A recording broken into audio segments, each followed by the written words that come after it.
All righty. Good evening, everyone, and welcome to the October 27th Washington County Board of Commissioners meeting. Roll call, please. Right. Thank you, Chair Harrington. The Washington County Board of Commissioners, also meeting as the Board of Directors for Clean Water Services and all other service districts, is now meeting in regular session this Tuesday, October 27th, 2020. Commissioner Willie. Here. Commissioner Rogers. Here. Commissioner Treese. Here. Vice Chair Scouten. Here. Chair Harrington. Here. Terrific. The first item on our agenda is oral communication. This is the opportunity for folks to speak with the board about any topic they would like. I would like to note, though, that we do have 2 public hearings later in the meeting, so we hope folks will speak on those items during those public hearings. Do we have anyone signed up to address us at this stage of the oral communications, Mr. Recorder, Mr. Moss? Yes, we do, Madam Chair. We have 3 signed up to speak. The first one is Mr. Dale Feek. Daryl, can you hear us? Yes, can you hear me, Kevin? Yes, we can. Please go ahead for 2 minutes. Thank you. I'm Dale Feek, Chair and spokesperson for Washington County Citizen Action Network. WCCAN is a coalition of grassroots advocates, individual and groups dedicated to the improvement of the quality of life in Washington County by promoting healthy and sustainable communities, social and economic justice, and open and responsive government. Madam Chair, Catherine Harrington, Commissioner Willie, District 4, my commissioner, and other commissioners.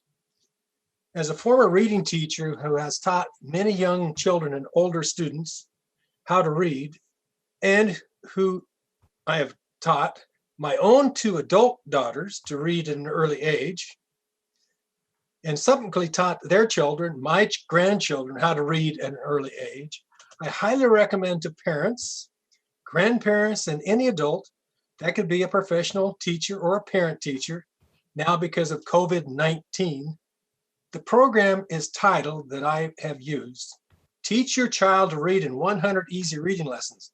This remarkable step-by-step program that teaches your child to read in just 20 minutes a day with love, care, and joy. Only a parent, a grandparent, and a child can share, or any other person teaching that child. It's by Siegfried Engelmann. He's since deceased. If you want more information about this very effective beginning reading program, which is appropriate for preschool children, that's bright 3.5-year-olds, average 4 and 5-year-olds, and in some cases, some children a little older who have not learned beginning reading skills well, feel free to Google Washington County Citizen Action Network. I'll repeat that. Washington County Citizen Action Network, or as commissioners, I sent to you, click on the link that I sent to you for my contact information. Thank you. All right. Mr. Thank you, Moss, Dale. who's next? We have Lupe Burnell next. Lupe, can you hear us? You have your microphone muted. There. Oh, can you hear me now? Yes. Yes, we can. Please go ahead for Okay. 2 minutes. Awesome. My name is Guadalupe Burnell, and I'm a resident of Washington County. And so I just wanted to take a moment to thank all of the commissioners of Washington County for all of their hard work and support. I also, I'm aware that they connected local organizations to distribute services for those affected. And thanks to these services, I was able to complete a certification that allowed me to come back on my feet after this pandemic. So I just wanted to say thank you. All right. Thank you. Thank Thank you very much. Last up, Madam Chair, we have Virginia Bruce. Virginia, can you hear us? Yes, can you hear me? Yes, we can. Please go ahead for up to 2 minutes. Good evening, commissioners. I'm here to just make a little brief testimony about the item on your consent agenda. I guess it's number 2F. As you most of you know, I'm very involved in things in Cedar Mill, which is an urban unincorporated area of Washington County. And we definitely need help with our economic development. I would love to see language added into this to include the urban unincorporated areas, as I see that it isn't called out specifically in this text. And the other thing that I would like to ask for is that when this person is hired, that part of their mission be to review the community plans. The Cedar Mill Town Center plan basically is doing nothing but hold back economic development in Cedar Mill. It was designed in the 80s with extremely optimistic, and I call it sparkly-eyed notions of how Cedar Mill would develop, and nothing resembling that has happened. The county has stymied us in several instances, and economic development is based on the ground in many cases, and the way Cedar Mill is developing doesn't promote economic development. That's it. Thank you, Ms. Bruce. What I'd like to do is have our county administrative officer make a brief statement about this, because what we have before us tonight is the pay plan for this position as opposed to the job description. So, Ms. Angie, could you please address Ms. Bruce's confusion? Yeah, thank you, Chair Harrington, Board, and Ms. Bruce. What's before the Board tonight is the pay plan. We are working on finalizing the job description, which will be posted within the next couple weeks, and then recruiting for the Economic Development Manager position with the ideal start by the beginning of this next year.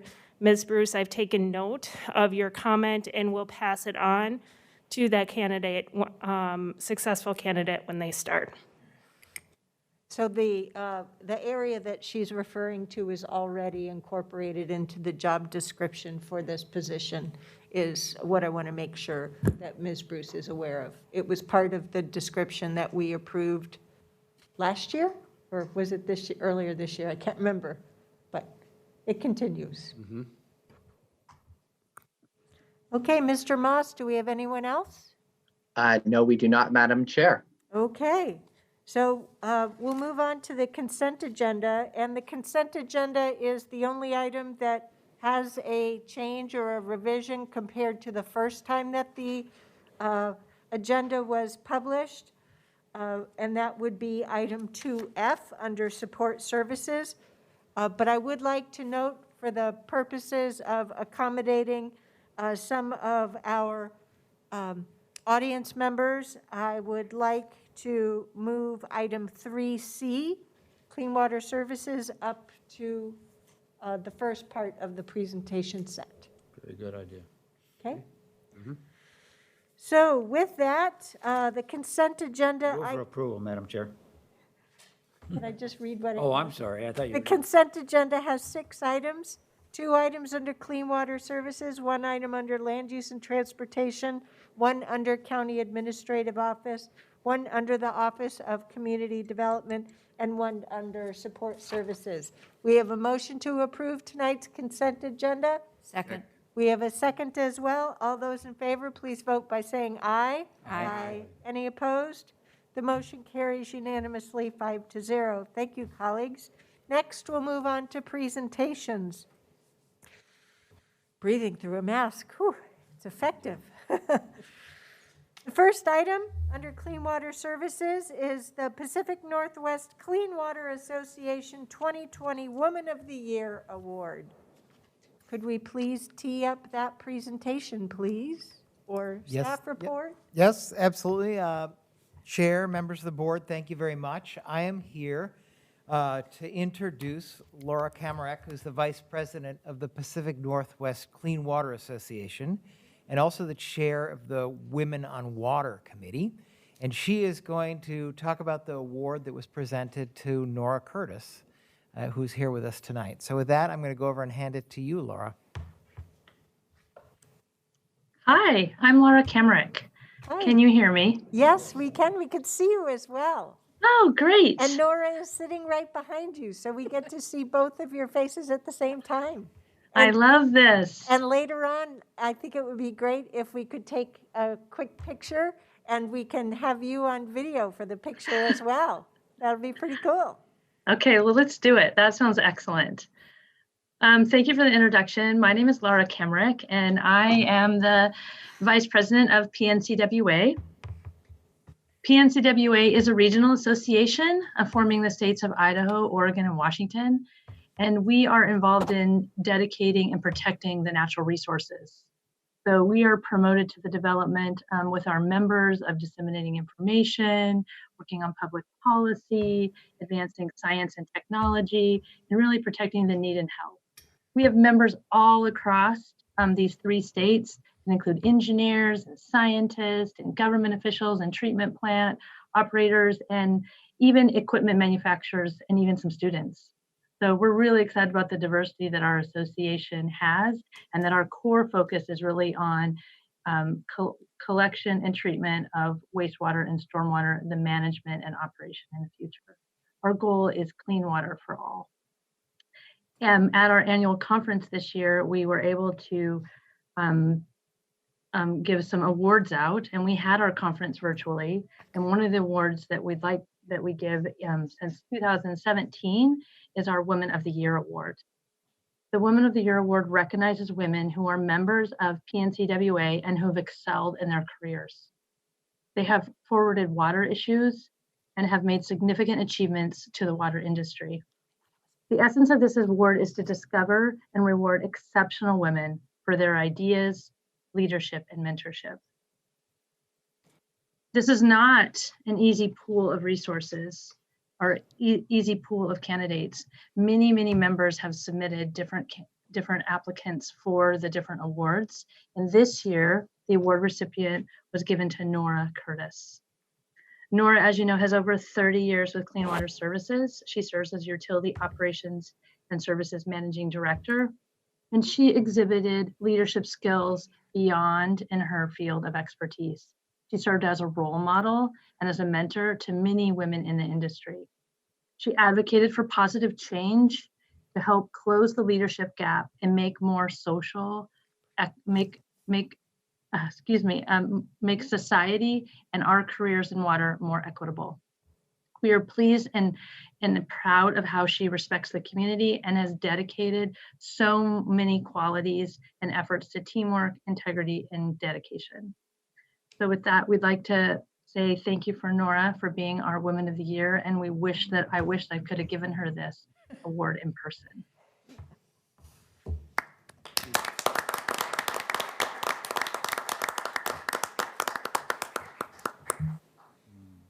Diane and Mark, is there anything you'd like to say before we ask Nora about her great career in contributing not only to Clean Water Services, our Washington County community, but also to the industry as a whole? Diane. Yes, this is Diane Tandy-Dennis, Chief Executive Officer for Clean Water Services. And I wanted to say thank you to Nora for all of her contributions, not only to Clean Water Services, but to the industry as a whole. And Nora, you're really special and you're very dear to all of us at Clean Water Services. And I know that women have you've made a huge difference with the women that you've mentored, not only internal to Clean Water Services, but outside of Clean Water Services. So thank you and congratulations for this honor that's well earned.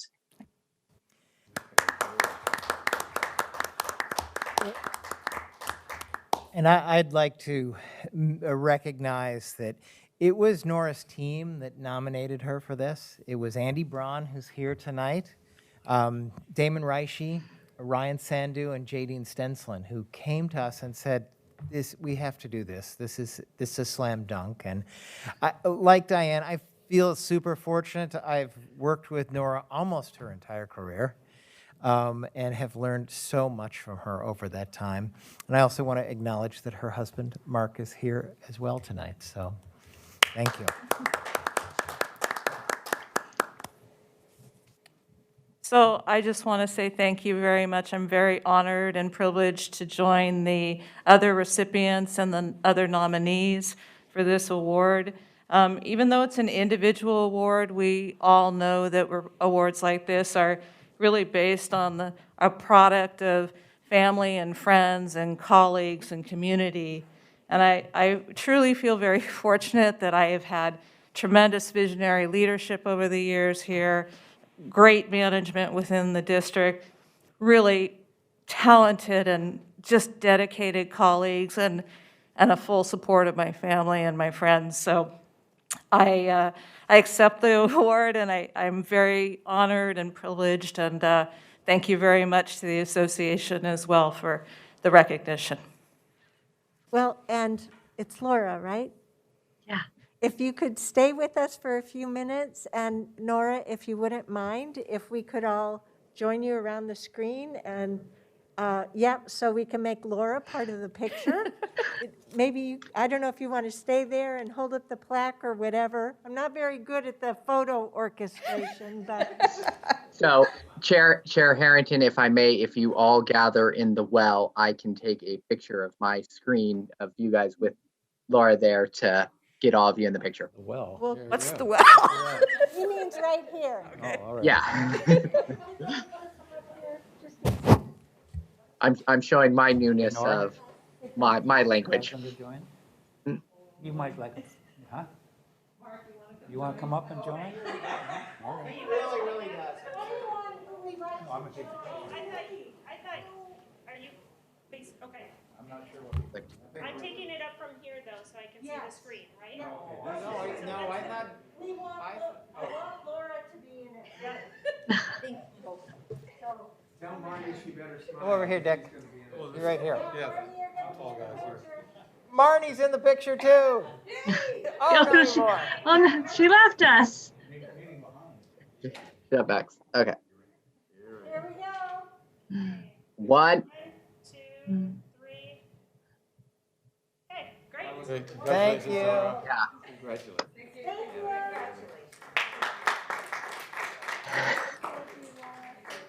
Thank you, Marnie.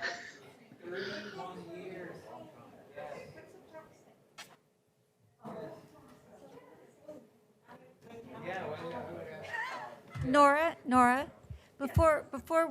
before you go back to sit down, I'd just like to say that I've had the opportunity to work with you in 2 capacities. One as an elected, but also in my other job as a representative in the private community.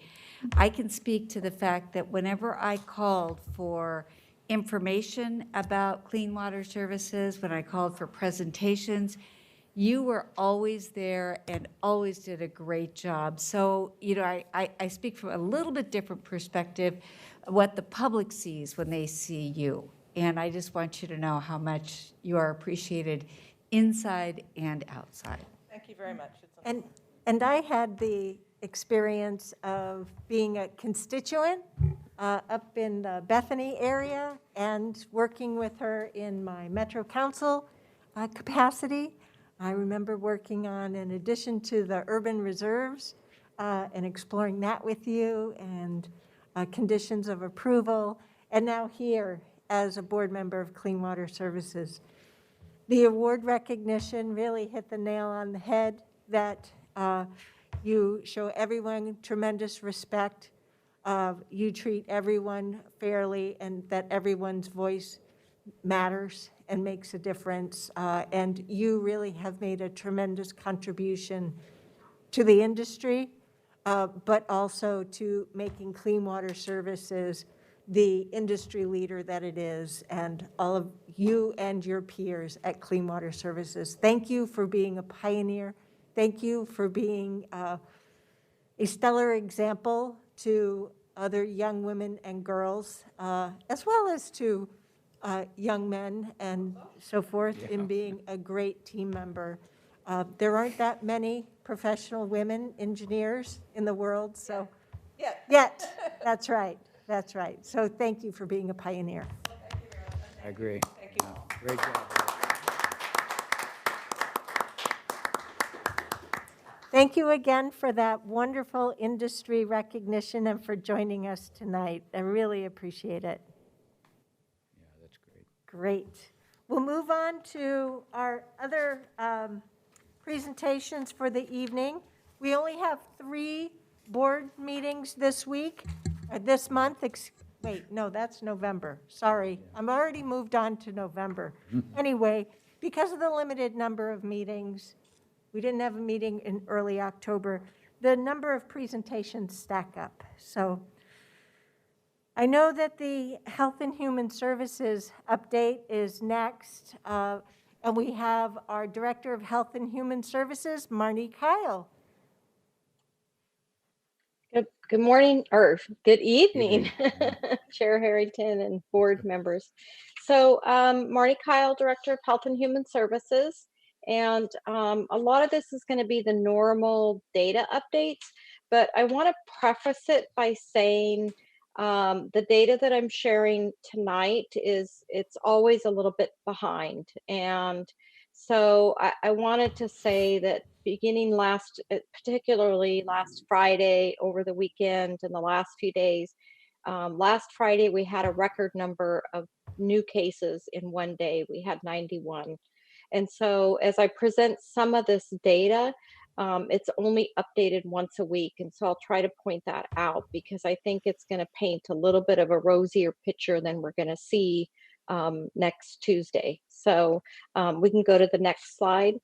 So I always start with the Oregon numbers, and as of yesterday, we have 42,436 cumulative cases in the state of Oregon, which put us at a case rate of 976 cases per 100,000.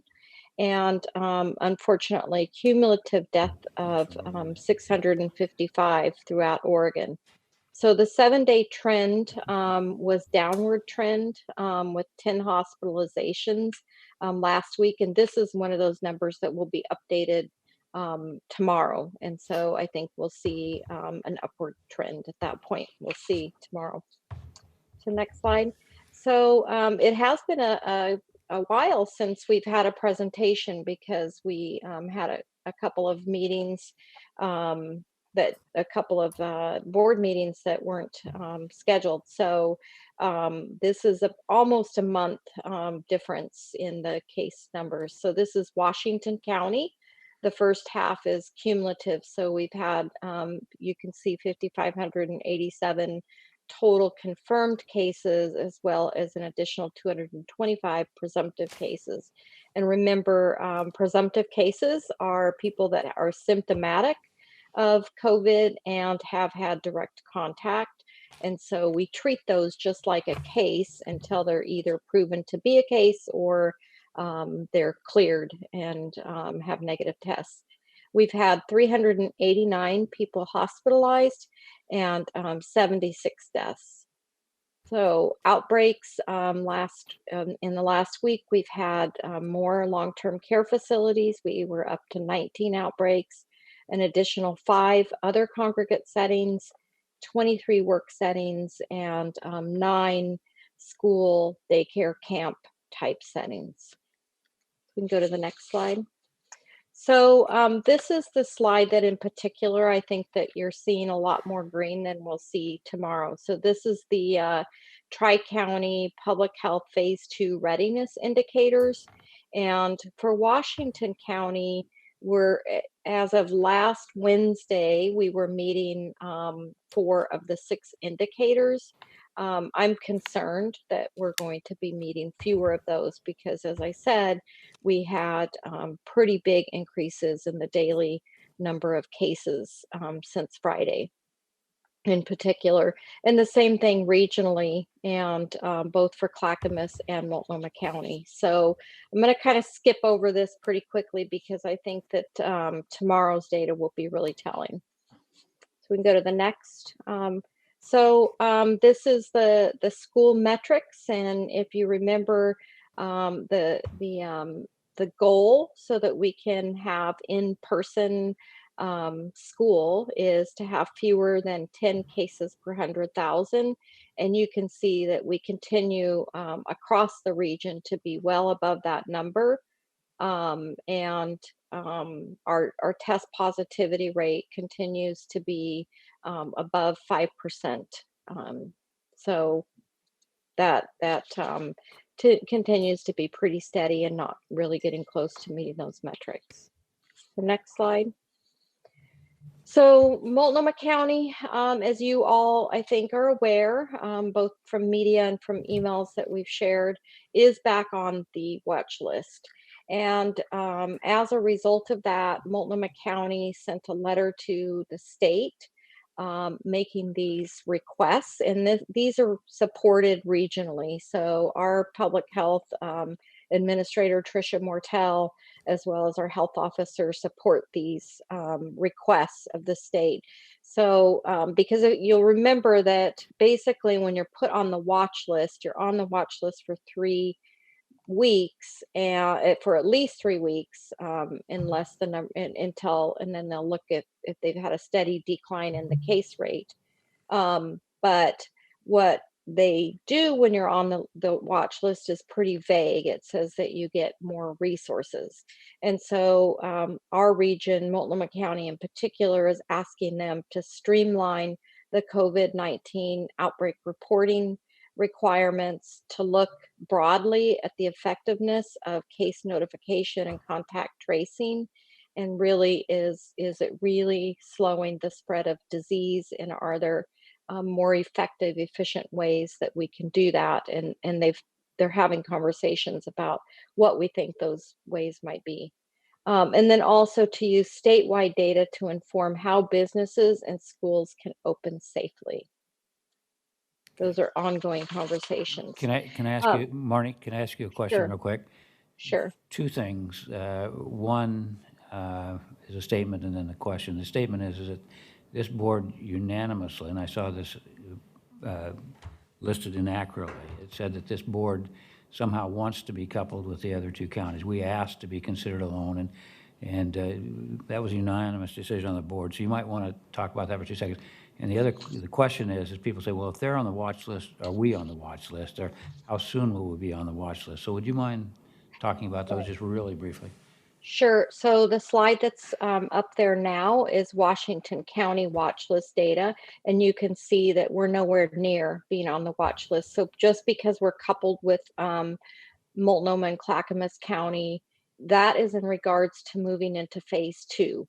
We're not coupled on all the other metrics. So we're not coupled necessarily on school reopening, and we're not coupled on the watch list. So we are not on the watch list.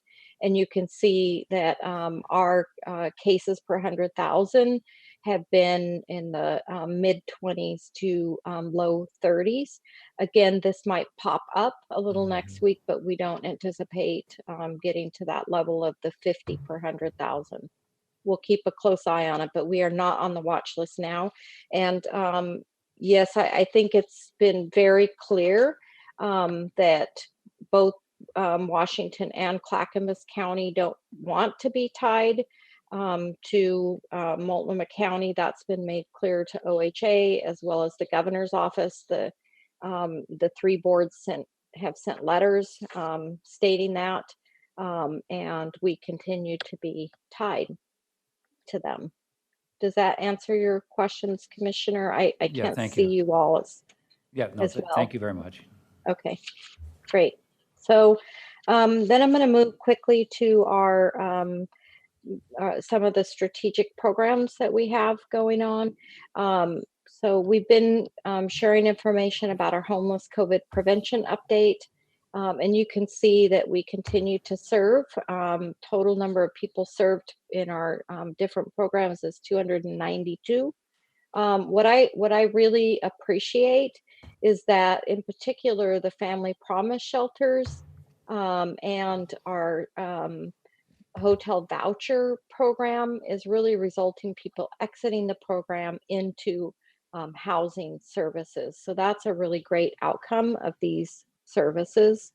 So right now, all of our services are still open. One thing I wanted to give you an update on is the Safe Sleeping Village. As you all probably have noticed, it's become a little chilly outside. And so we had freezing temperatures a little bit earlier this year than expected. And so we're working with, and you'll see on the next slide, we're working with the respite shelter, the hotel voucher program, and to move people indoors. In addition, we are going to move about 15 people that are outside in the Safe Sleeping Village inside to the Cloverleaf building. So we've been working really closely with the public health experts to make sure that we can do that safely, that there's appropriate distancing and safeguards to keep everybody safe. And then as winter shelters open and other resources become available, we're going to try to move people out of the Safe Sleeping Village. Also, as you know, last week the safe RV parking became operational, and we have served 35 people in about 27 vehicles, and that's working pretty well. So we've got everybody registered, screened, and we're beginning to provide more services in that safe RV parking area. Okay, next slide. Thank you. So this is the respite shelter. So we're currently housing 30 people at the respite center. And what we've done is really cohorted people into two wings. So the east wing is where we house people that are impacted by COVID. So they're either in quarantine, in isolation because they've been exposed to somebody and they have symptoms, or they've are in isolation because they have tested positive for COVID. And then on the west side, we have that's where we have moved 15 people from the Safe Sleeping Village, and then we had 9 people from the Safe RV Sleep because they didn't have RVs; they were in tents, and so we're only supporting people in cars, in vehicles, in RVs or cars at the RV Sleeping Village. Okay, next slide. So a quick update on school age learning support. So we have the applications have been coming in more slowly, but we've processed 243 applications to date, and we've given 272 awards. Some of the applicants, as you can see, have had multiple sites, and the total amount is at 272 million. So we continue to provide outreach and look for opportunities to assist some of the smaller family-owned childcare providers who may be struggling with accessing these funds or looking at other ways to support families. And then the school district early learning support, we have signed a contract with Beaverton School District. I'm very happy to announce. So we now have all school districts are participating. And as I mentioned last week, they're using this hybrid model of providing on-site learning support programs with providers. And then they're also reimbursing families for their learning support needs that have been ongoing. And just this evening, Marnie, I noticed some external outreach about this, trying to reach parents, particularly those of the Beaverton School District, which we know is not only the city of Beaverton, but a lot of urban unincorporated Washington County. So that's really good to see. And we want to make sure that people not only know about the program, know that they can get reimbursement, but also that these funds are only available through the end of this year. So please take advantage of it. It may help you be better positioned as a family into the start of the new year. Yes, thank you. And all of the schools have services, all the school districts have these services available. So if you're not in the Beaverton School District area, check in with the school district where you are housed.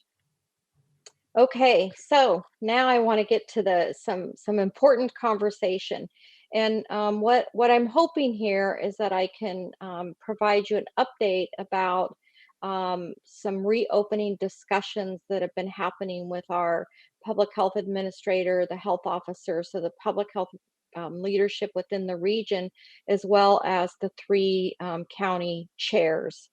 And so we have heard you all, we've heard our community, people are really struggling. Our businesses are struggling. We're People are concerned about feeling deflated, like we're never going to get out of phase one, we're never going to get to phase two, feeling defeated, feeling discouraged, and that's leading to some behavior that is actually putting people at risk. And so we've been having a lot of conversations about, well, how can we move forward? And so the metro counties have put together a recommendation for what we're calling phase 1B. And the goals of that would be to continue to minimize COVID-19 hospitalization and death, but at the same time, balance the risk of COVID-19 transmission with the other health drivers that are important, like employment, business viability, learning opportunities for our kids, the behavioral health risks, and social isolation. Those all have health consequences as well. So the plan that we put together addresses and asks OHA and the governor's office to change the metrics and look at the reopening metrics and make sure that those metrics are really measuring the progress that we're making and the risks. We've asked OHA and Department of Learning in the governor's office consider K-5 grade in-person learning with public health precautions that protect students, faculty, and staff. We've also asked them to adapt the sector and business guidance to allow businesses that can follow precautions to reopen. And the next slide shows a little bit more detail. I know this is a really busy slide, and it's available. I think it'll be on the link for people that want to study it a little bit more. And I cannot, and you all should have this available. But this describes the recommendations that we're making for businesses. And I'll talk about next steps in just a minute. So the dark blue is the current businesses that can be open in baseline or phase one. So, and there's very specific guidance for each of these. So just to throw a few out, we know that there's some day camps that can be opened, outdoor skate parks. We know that there's very specific guidance for gyms and fitness studios, day spas, medical spas, nail salons, so they can be open, and there's very specific guidance that they have to follow, including hay rides and corn mazes since it is fall. The purple box is the guidance that is still very unclear, even to our experts in the compliance side of our public health response. So those are things like indoor archery, indoor axe throwing, darts, shuffleboard, batting cages. And our recommendation is if they can provide their own equipment or they can disinfect shared equipment between use, that we should consider letting them open. I noticed that Tobias Reed has been throwing axes, but apparently he's doing that outdoors. Outdoors. So I guess that's okay. Yes, and it looks like it's Have you seen not the a ads? facility. Yeah, Yes, yeah. I have. I'm a better Yes. with numbers. Yeah. So then the light blue is what we, the Tri-County Public Health leadership, and are recommending open in what we're calling phase 1B. And so what we've included on that are events and venues open to 50 or less and following gathering guidance, the physical distancing, masks, those kind of things. Overnight camps, open hotel guidance, using the hotel guidance and day camps. aquariums, billiards, indoor go-karts, arcades, indoor theaters, open to 50 or less on site, follow restaurant and bar guidance, and then social or private clubs, again, open. And this is our recommendation. This is not the rule yet. This is not the approved guidance. So I want to be really clear. This is what we're lifting up to OHA and the governor's office. And then phase 2, we're saying we agree these things should stay closed until we actually meet the phase 2 metrics. So I'm going to just talk about next steps really quickly. So we continue to have conversations. So public health has weekly calls with OHA. And so they're lifting these guidelines and recommendations up for their consideration. And then the 3 chairs have scheduled a meeting with the governor's office for mid-November. So I just wanted to bring this to your attention, get your thoughts and feedback, and so that we, as we move forward in these conversations, we have your input and feedback. So I'm going to pause there. Commissioner Willie? Yeah, Marnie, realizing I don't know what I think about this, but I notice under phase 2, it's got full contact sports, but yet we have our colleges that are playing football and practicing. The big issue, of course, is that she's not allowing Portland State and UP to do the same thing. I mean, there's such inconsistency in the guidelines, and I think that's what's so frustrating to not only people who think full contact sports should be back in play, but the inconsistency that the governor has is not applying the same rules across the board, it appears. So how do we, I guess, what's your response to that? How do we deal with that? Realizing, I don't know, if you talk directly to the governor, she listens to you. She doesn't listen to me. But, so what do you say about that? So, no, I don't have her on speed dial. I guess a couple things. One is I do think that I want to start by saying I believe everybody is trying to do what we think is best to protect people from hospitalization and death. But it's tough. We're learning as we go. But we have also been at times frustrated with some of the inconsistency that you're pointing out. And again, we try to raise that through these weekly calls with OHA, Dr. Seidlinger, Director Allen, and then as well, I think that when the chairs, when your board sent the letter to the governor, that kind of issue was raised, and there was recommendations about being more consistent across different businesses, being more clear about some of the guidance, and we provided some detailed suggestions for how to do that. So the full contact sport, I think if it was up to us, there wouldn't be any full contact sport at this point, because it's just a way to spread this disease, because you're definitely closer than 6 feet and there's prolonged, and people, I mean, I think about my son when there's saliva flying and all sorts of risk factors that are, you can't clean during the games, basketball and football and other things. So, but they didn't ask us about college sports, so I can't necessarily say why they were allowed. I think that they have maybe more resources than some other levels of contact sports, the professionals and the college, but I can't really say why they were allowed to start. Okay. Any other commissioners have questions at this I point? do have one quick question, though, that you keep alluding to the fact that tomorrow's data is going to be significantly worse.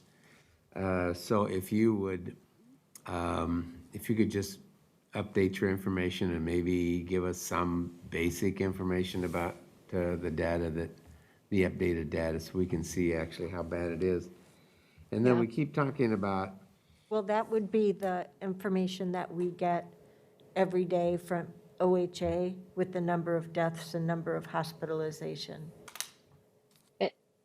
And then the weekly public health indicators, the testing data, the percent of increase in new cases, I can't control it, but the red and blue Yeah. public health Mhm. indicators, those are updated on Wednesday, unfortunately. Okay. So No, that's good enough. I'm always a week behind when I present to you all. So you're really getting last week's public health indicators. And so it's just my crystal ball, having watched the numbers every day, that it's likely that we're going to see more red in that chart next week when I share with you. Okay, but we'll see that on Wednesday, actually. Yep. Okay. And then the other thing is, we talk a lot about hospital beds and the increase and things like that. I mean, that's kind of a little bit of a revolving door, because they check into the hospital and presumably they get better and they check out of the hospital. So could you tell me how many people we currently have in the hospital? I mean, is that a statistic that we know? It is, but not off the top of my head. So I'll have to get back with you about that. Okay, I- we use that as a criteria for how the crisis of things, and so I just want to make sure I understand that we have capacity, and how Right. much capacity do we have kind of on Right. people that are actually in there, not the people that have gone through that process. Right. If I, Right. if And I could help on this one, not with the specific data, but I asked the health officers in one of these tri-chair sync-ups to try and work on this 1B proposal. And they assured me, much like we have heard through this whole pandemic, the hospitals are now seeing their normal caseload and their what's the word, not optional surgery, but, Yeah. so they generally run at Elective. elective, thank you. They generally run at 80 to 85% capacity. The number of hospitalizations, the run rate has been in the teens to the low 20s. And while at times there have been a couple of hospitals that have run up against their capacity, given that we are the region that we are, there has always been regional capacity. Though we did hear from our epidemiologist a couple months ago that we were essentially 2 motorcycle crashes away from having reached capacity here in Washington County, but we still had regional capacity. But our health officers do function as part of that tri-county regional, but also the health region system, and they watch that. They assured me, because I pinged them because of what I was seeing on the national news, but they reassured me that they stay on top of that. Mm-hmm. And they'll let us know if things are trending up. yeah, and I can next week I can bring the hospital capacity data. But it's a great question that you've raised, and a great reminder, Chair Harrington, that we are part of a regional system. We're both worried about, because we can reach above our capacity just in a normal influenza year. So we're hoping that because of this physical distancing and wearing masks, that we have less influenza than normal. We hope that everybody gets their flu vaccination. But we'll really be watching hospital capacity, because if we merge the potential of increased hospitalizations from COVID, which you would expect to see in a couple of weeks based on our numbers increasing, and you start seeing influenza hospitalizations, we could get to a point where we're worried. But I think, as Chair Harrington pointed out, we also have a great regional system that has planned and prepared, and they have options for overcapacity. If we get overcapacity, there are regional plans in place to address that. Okay, thank you, So- Marty. Sorry, I hope I didn't interrupt you. It's a little harder to Nope. see and No. hear. One comment, one question. Comment to the 1B proposal. Thank you for being, and those who surround you and others, and maybe it's Tri-County chairs for being a little creative.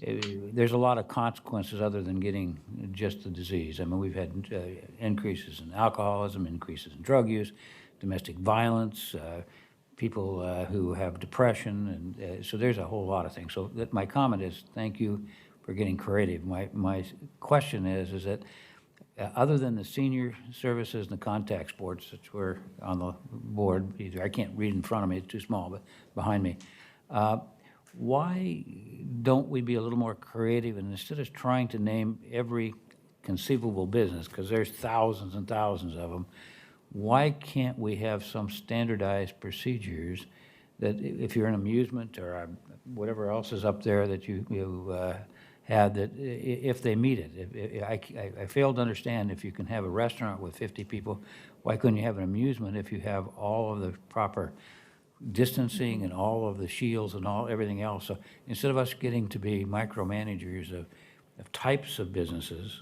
where we're picking winners and losers, why couldn't there be a generalized, if you meet certain standards, then you would be considered in this 1B category? That's my question. Yeah.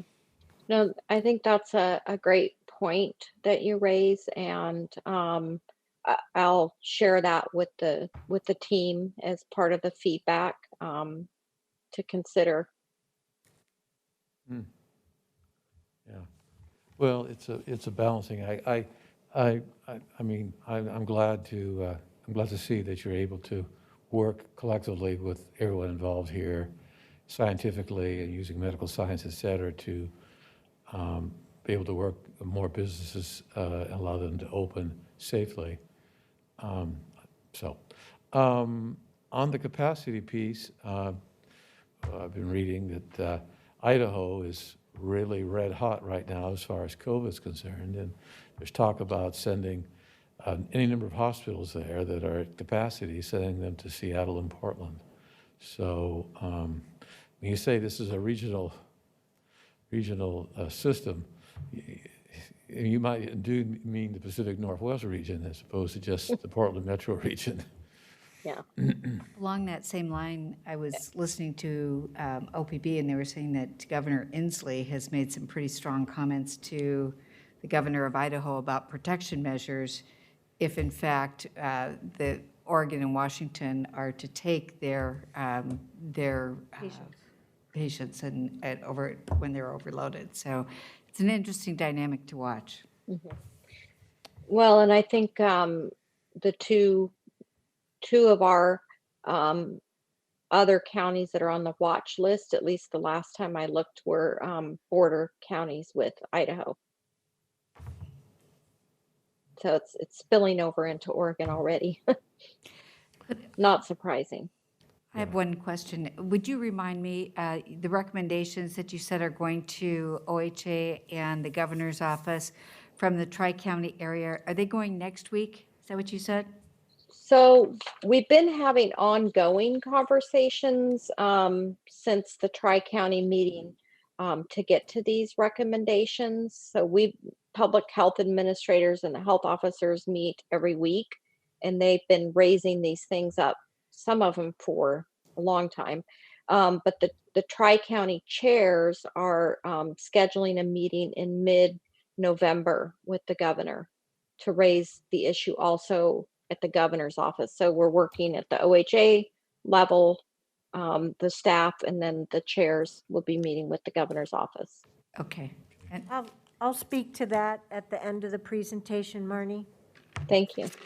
One other comment our founding fathers had created circumstances in which the federal government is allowed and empowered to act. One of them is when problems cross state lines.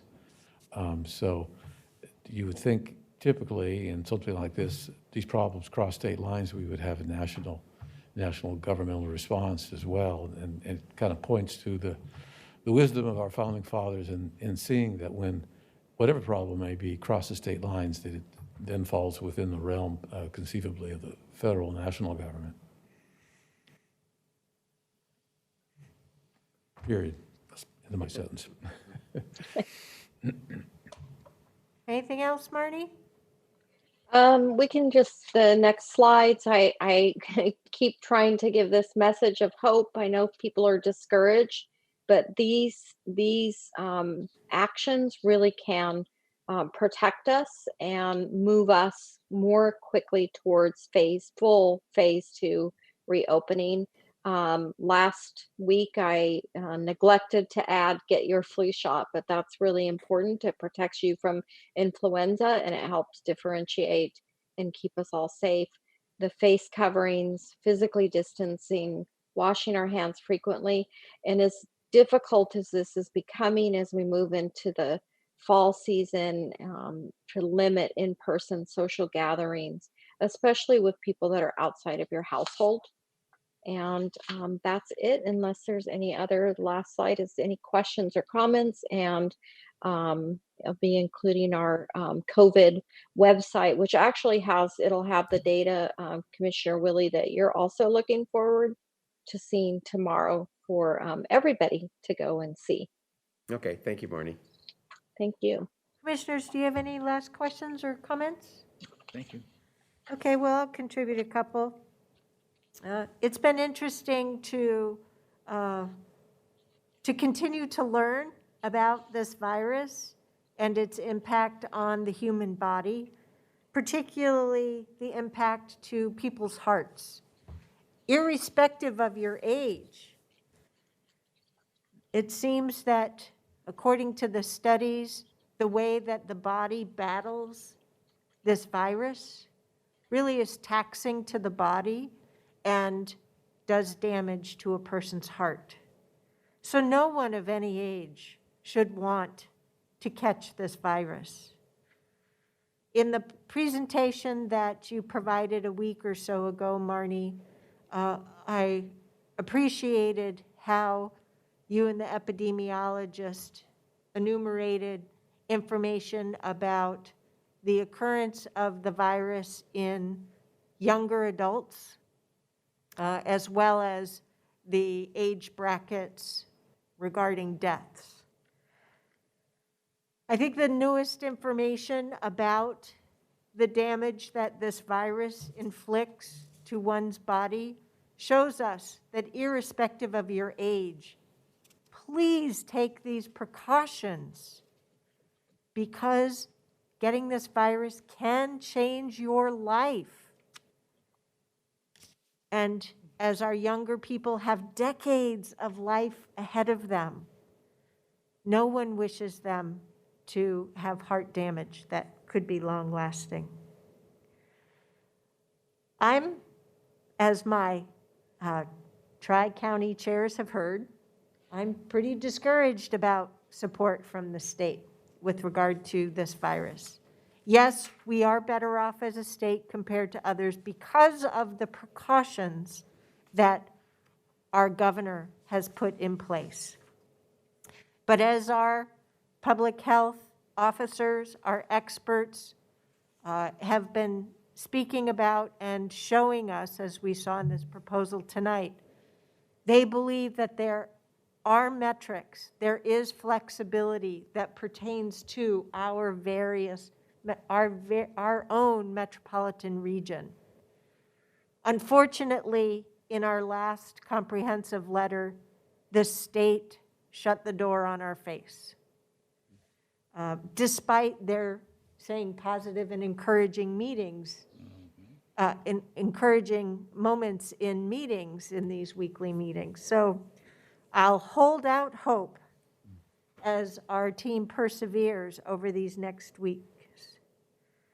But the governor's response to our request to meet soon after Election Day was met with an appointment on Thursday, November 19th.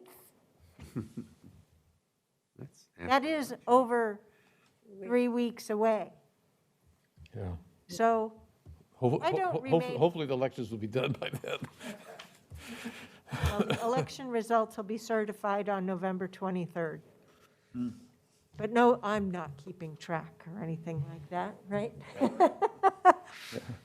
But what that tells me, and the state told us this the day before they announced that Multnomah County was being placed back on the watch list. So there is some room for improvement on support and communication from our state leaders to support this metropolitan region and the conditions that are here. No longer can we expect that our public health officers are going to be able to work miracles alone. They need our help. Yep. And one of those folks that Marnie mentioned is feeling deflated and discouraged. As we, as our employees, as our community members, do our best to follow these protocols. So I've said my piece. Thank you for listening. Onward, ho we go.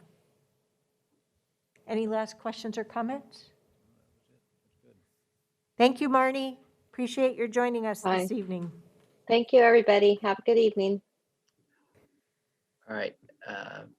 Madam Chair, I will promote our audit team for the next presentation for you. So just give me just a moment. Can I ask a question, Madam Chair? Commissioner Rogers? The sheriff's been here patiently. I know the auditor is too, but I suspect that the auditor is going to take more time in the CALEA recognition. So I don't know on your time management, which would take a faster time, but if CALEA is only 5 minutes or so, I would suggest that we might let the sheriff get back to his important duties.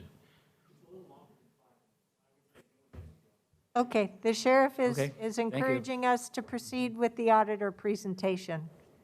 So we'll go do that. Thank you for asking, Commissioner Rogers. Appreciate it.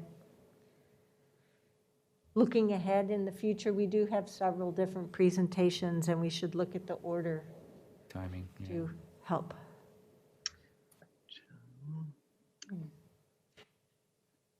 Right.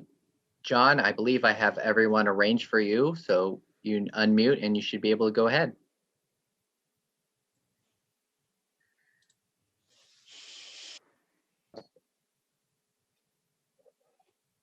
How's that? Your camera's sideways. Thank you. Good evening, Chair Harrington, members Well, of the wait, board. wait. Is there any way you can set yourself up so your camera is not sideways? Oh, let me see. Just rotate.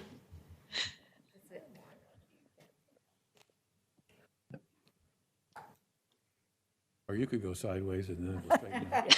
Yeah, that would be. We don't mind looking at you at a 90-degree angle, but I'm not quite sure that's how you want to address the public. That's funny. A new definition of nimble and flexible in these COVID times.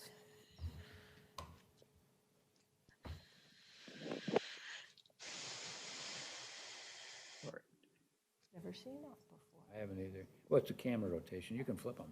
He could be on his head if he wanted to be. And I'll try and hold it this way, see if that works. Perfect. There you go. How's that? Perfect. Okay.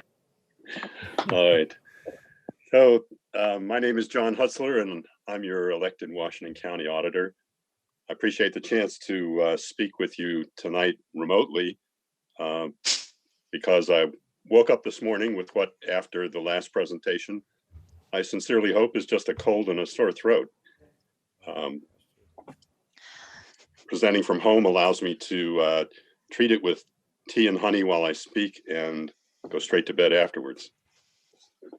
Thank you for protecting the rest of us. It's going around. The county charter provides that the auditor shall report to the board and the public on the activities of the auditor's office in the preceding year and plans for the upcoming year.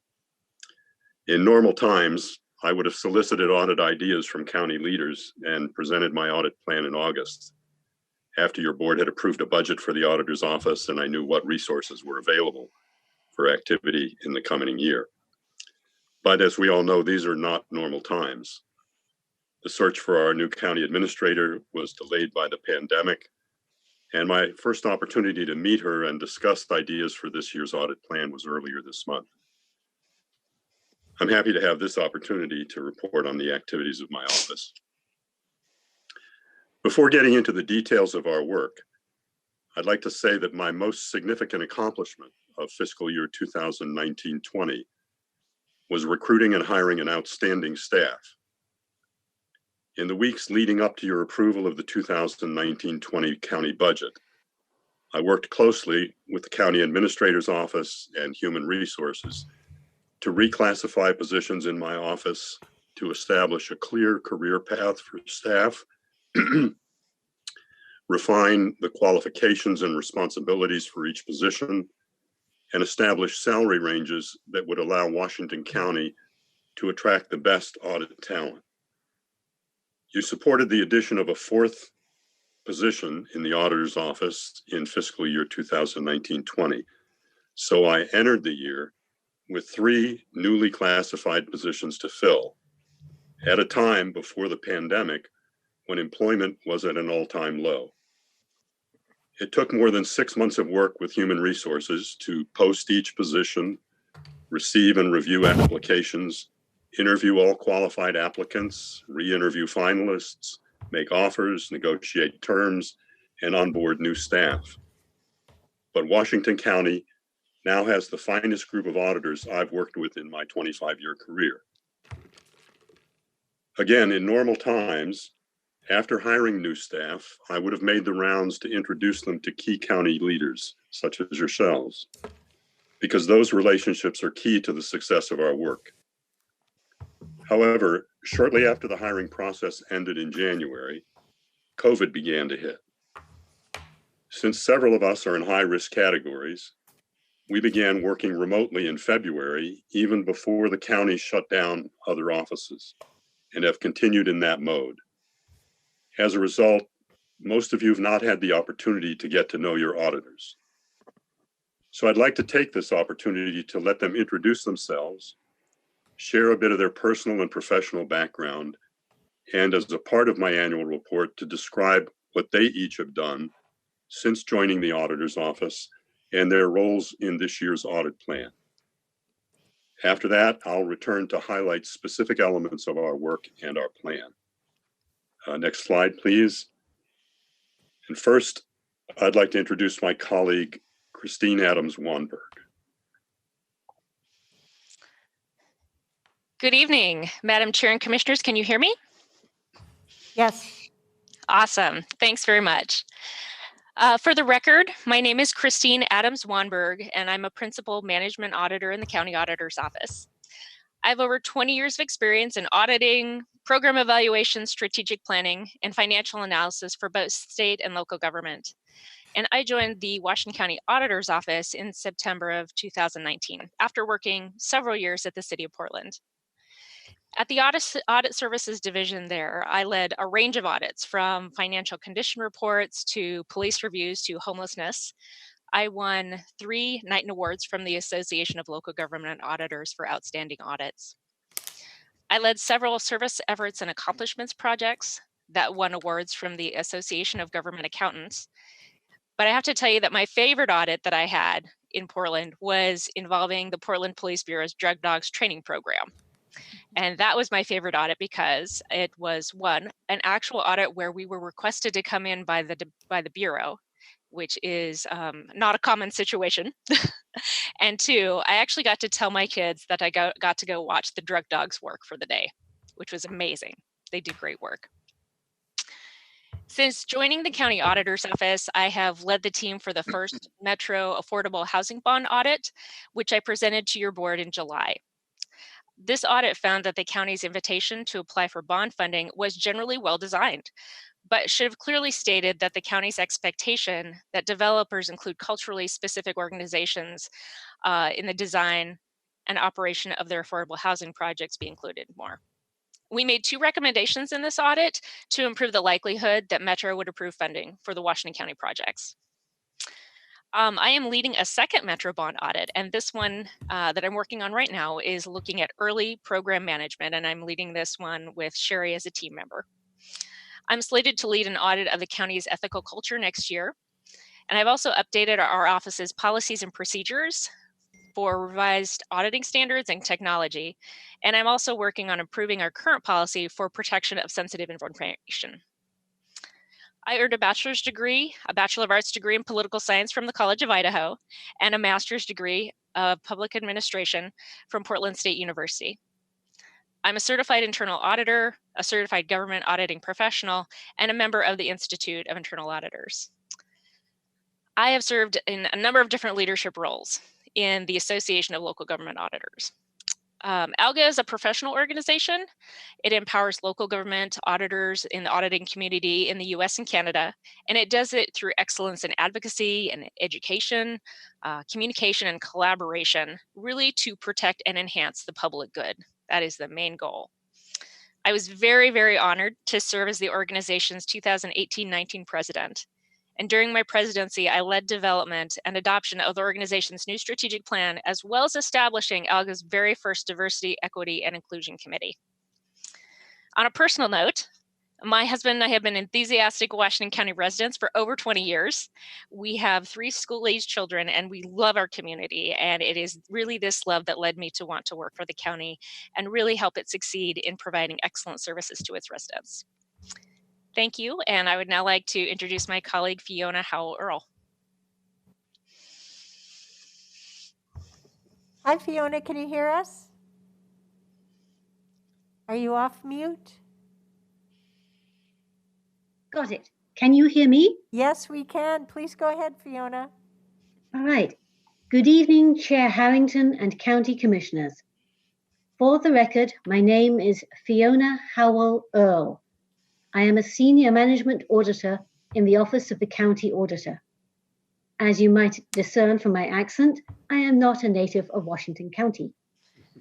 I was born in Scotland, raised and educated in England. I earned my Bachelor of Arts degree in Modern History from Oxford University in the United Kingdom. I am a Chartered Accountant with the Institute of Chartered Accountants in England and Wales, and I am a Certified Internal Auditor. I moved to Portland in 2001 and became an American citizen. I also have a higher national diploma in wine studies, and in previous years, I visited vineyards in Washington County with friends who live here.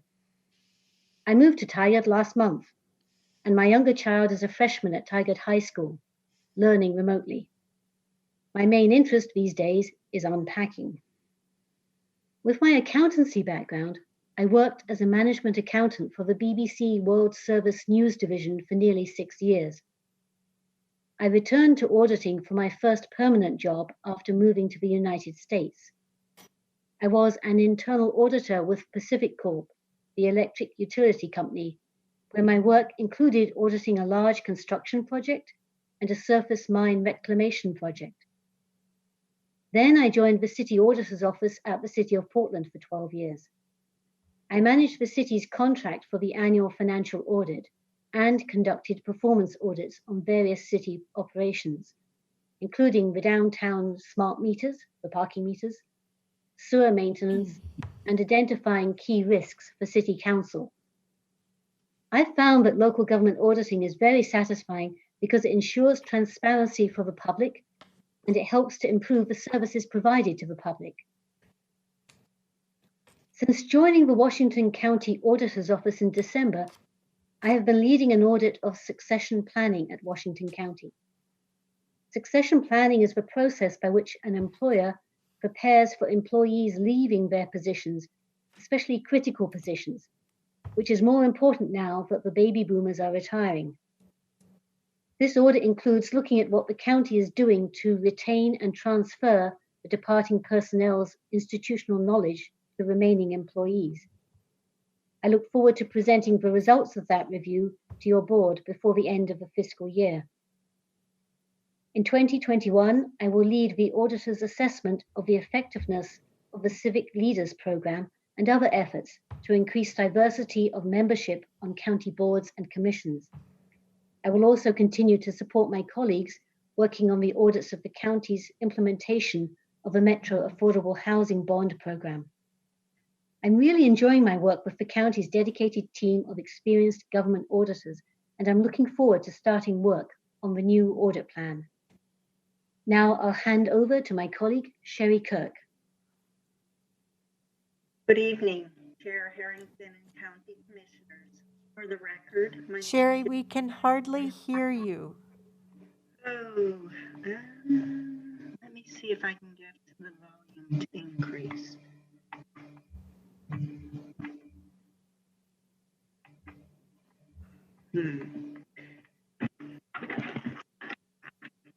Are you using your mic on headphones? Sometimes the mic, you need to hold it closer to your mouth. No, I tried putting the mic in earlier and it didn't seem to go into my headphones. So, hello, is that better? Yes. Okay. All right. Good evening, Chair Harrington and County Commissioners. For the record, my name is Sherry Kirk, and I am a Senior Management Auditor with the County Auditor's Office.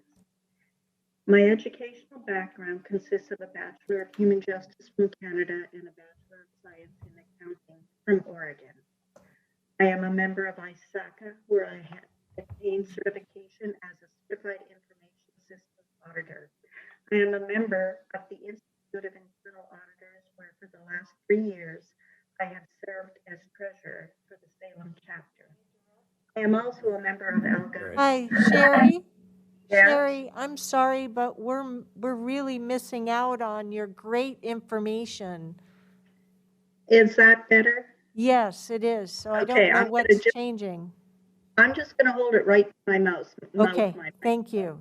Can you start over? Sure. Sorry. That's okay. Would it be okay if I start from my educational background? My educational background consists of a bachelor. It's not working. It's not working out. So Hmm. we're going to have to ask you to actually come physically to one of our meetings soon and introduce yourself that way. Because, John, this has been really great. I know that we've all appreciated this as a means to get to know your team and the high caliber that you have hired. And it sounds like the city of Portland probably isn't too happy with you, John. That's for sure. Having hired away both Christine Adams Wanberg and Fiona Howell Earl. But I'll leave that to you. That's probably true. I think, it would be great for Sherry to be able to come to a meeting and everyone see her in person. In the meantime, though, perhaps I could provide her information. Thank you. Thank you. Would that be okay? Yes, go right ahead. Okay, so Sherry's educational background consists of a Bachelor of Human Justice from Canada and a Bachelor of Science in Accounting from Oregon. She's a member of ISACA, where she attained her certification as a Certified Information Systems Auditor.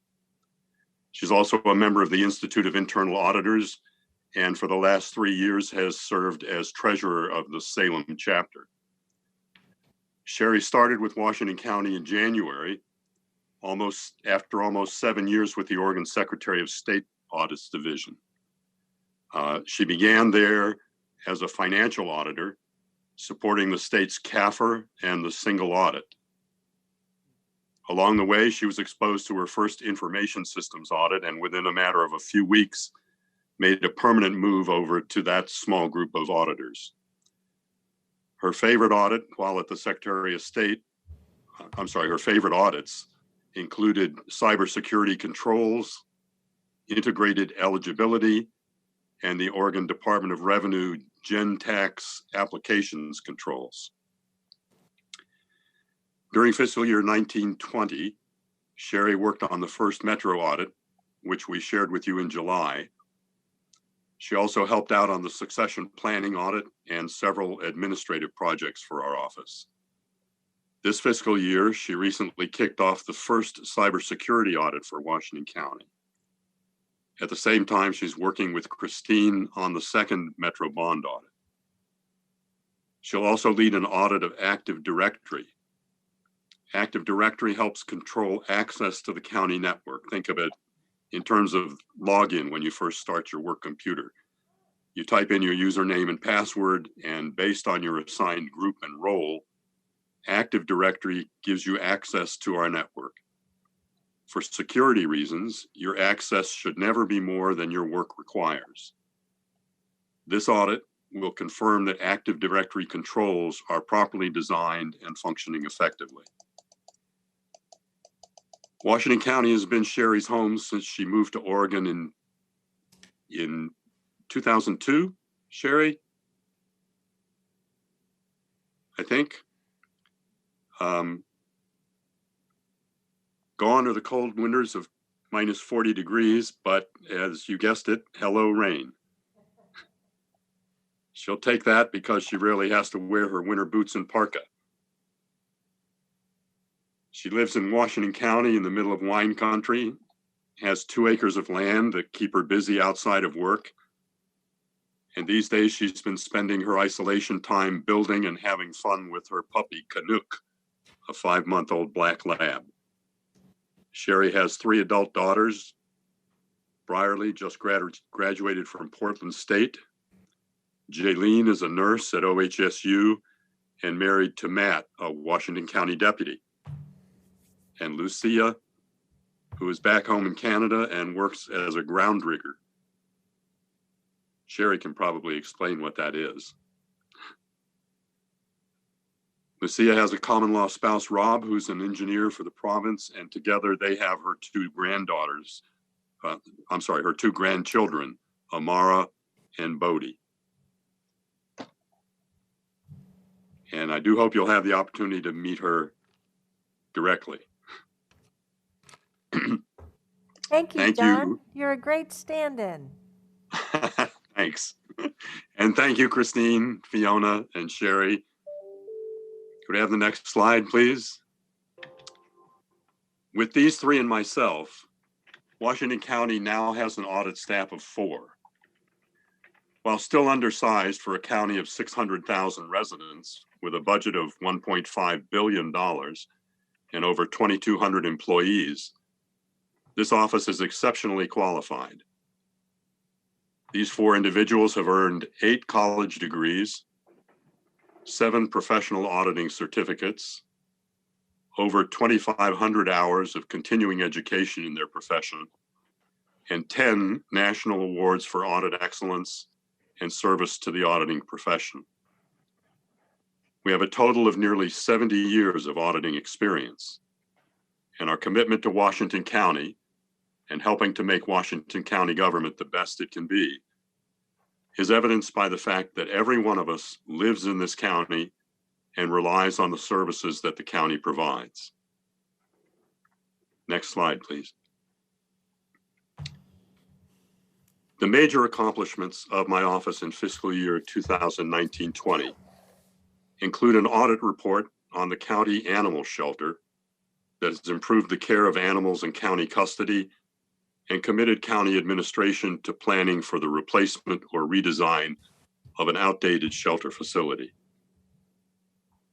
Another report last year helped to improve ambulance service in Washington County by ensuring that the service provider is held to the performance standards of the franchise agreement.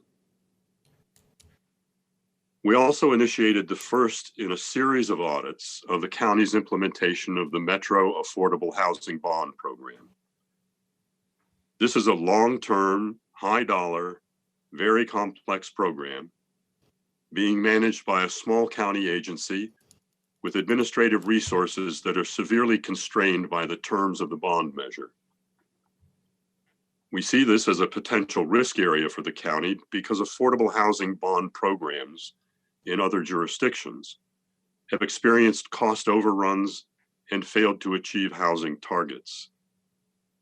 Failure here could reduce the willingness of Washington County voters to support other public projects for years to come. We will be closely monitoring this program to help ensure its success. Next slide, please. Our audit plan for this fiscal year includes significant projects addressing the affordable housing program. As Christine explained, our first report in this series found that the county was off to a good start, soliciting proposals for housing projects that Metro would support. We plan to complete a second audit this year, examining the housing department's readiness to manage a program portfolio of a dozen or more construction projects with limited staff and resources. Further down the road, we expect to audit the management of individual projects before eventually evaluating and reporting to the public whether Washington County met its commitment to voters, both in terms of the number and types of units built and equity in housing opportunity. We also expect to report this year on Fiona's succession planning audit. As we all know, Washington County is facing the retirement of a generation of career employees. Many of these are long-term county employees in key positions who possess a wealth of institutional knowledge that could be lost unless the county has effective processes in place to retain and transfer that knowledge to their replacements. Anyone who reads, watches, or listens to the news is aware that cybersecurity threats to all segments of our society are increasing daily. Now that we have a certified information systems auditor on staff, we're finally able to begin assessing the county's information infrastructure with audits of basic cybersecurity controls and the county's Active Directory. We'll also continue to follow up and report to your board and the public on the county administrator's progress in implementing recommendations from prior audits. This year, we intend to report on the status of recommendations from our audits of surplus real property management, payment card security, and the county's ethics hotline. We also plan to initiate several projects this year that will extend into fiscal year 2021-22. One of those will be an assessment of the county's ethical culture, and the other will examine the effectiveness of county efforts to increase diversity of county boards and commissions. That will be our first audit focused specifically on issues of diversity, equity, and inclusion, and reflects our commitment to supporting the county's DEI initiative. We're working with the county's new Chief Equity and Inclusion Officer to develop audit tools, policies, and procedures that will bring a DEI lens to all of our audit work going forward. Soon, every audit of a county program will include an assessment of the risk that the program adversely or inequitably affects minority or disadvantaged communities, and of the controls the program has implemented to manage that risk. I'd like to address two other significant administrative activities we're pursuing this year. Auditors sometimes need to access sensitive information to conduct an audit, while the custodians of such information have an obligation to protect it from unauthorized disclosure.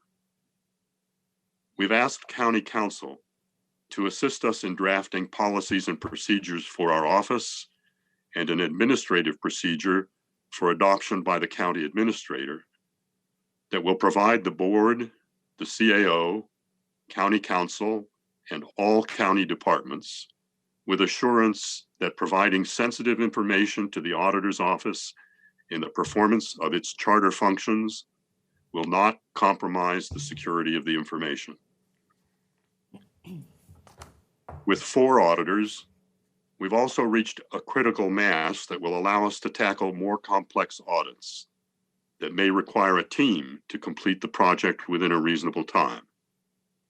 I learned the hard way that assigning a single auditor to such a project can result in the audit that never ends and staff burnout. Now that we have the numbers to support team assignments, I plan to invest time and resources to develop our capacity to work as cohesive, productive teams of 2, 3, or even 4 auditors on more complex projects. Finally, In the course of our research on succession planning, we've learned that the retirement of career employees, particularly at senior levels, represents a risk to any organization. But new administration and management also bring new ideas and an openness to new ideas. In the space of just 2 years, Washington County will have seen 4 new commissioners join the board. The county administrator and most of her staff, the chief financial officer, chief information officer, chief human resources officer, chief equity and inclusion officer, and the directors of support services, assessment and taxation, land use and transportation, and housing services are all relatively new to those positions. Auditors love to audit programs with recent changes in leadership because new leaders are more likely to accept audit findings and recommendations as opportunities for improvement rather than as criticism of their past performance. We look forward to establishing supportive and cooperative relationships with new and continuing leaders throughout the county in the year ahead. Next slide, please. Thank you for your attention. We'd be happy to answer any questions you have about our recent work or our plans for the future. Commissioners, do you have any questions or comments for our auditor and his team? No, thank you, John. Maybe at some point offline, it's going to be a long evening, John. You picked a night that we've got a heck of a lot going on, so. I am. I'll just be honest with you. Anything else? John, I'll just say I really like the fact that Washington County's voter-approved charter has an independently elected auditor. I appreciated that about Metro, the regional government, as well. So I'm familiar with both Metro and the city of Portland having elected auditors. Does Multnomah County have a elected auditor? Yes, the elected auditors in the region include Metro, Multnomah County, the city of Portland, and Washington County. Clackamas County has an appointed auditor. Okay. That is accountable to I believe the treasurer. Yep. Well, and I don't know if other counties in the state have elected auditors like Lane County or Marion County. I don't think there are any other elected auditors in the state, but there are several other auditors. Okay. County auditors. Yes. Thank you. So what, based upon something that I heard you mention, I would be interested in learning more about the metrics for right-sizing an audit team. Be happy to share with you. Yes. Yeah, so that would be information that I would appreciate learning about. So, so we'll call it a night then with regard to your presentation. Once again, I want to compliment you and your team members for the creative introduction. Really appreciate it. It was very nice. Thank you very much, and I appreciate your time on what I know is a crowded agenda. So thank you very much. Bye-bye. Good night. Okay, for our fourth and final presentation of this section of the agenda, I know we'll have staff report presentations.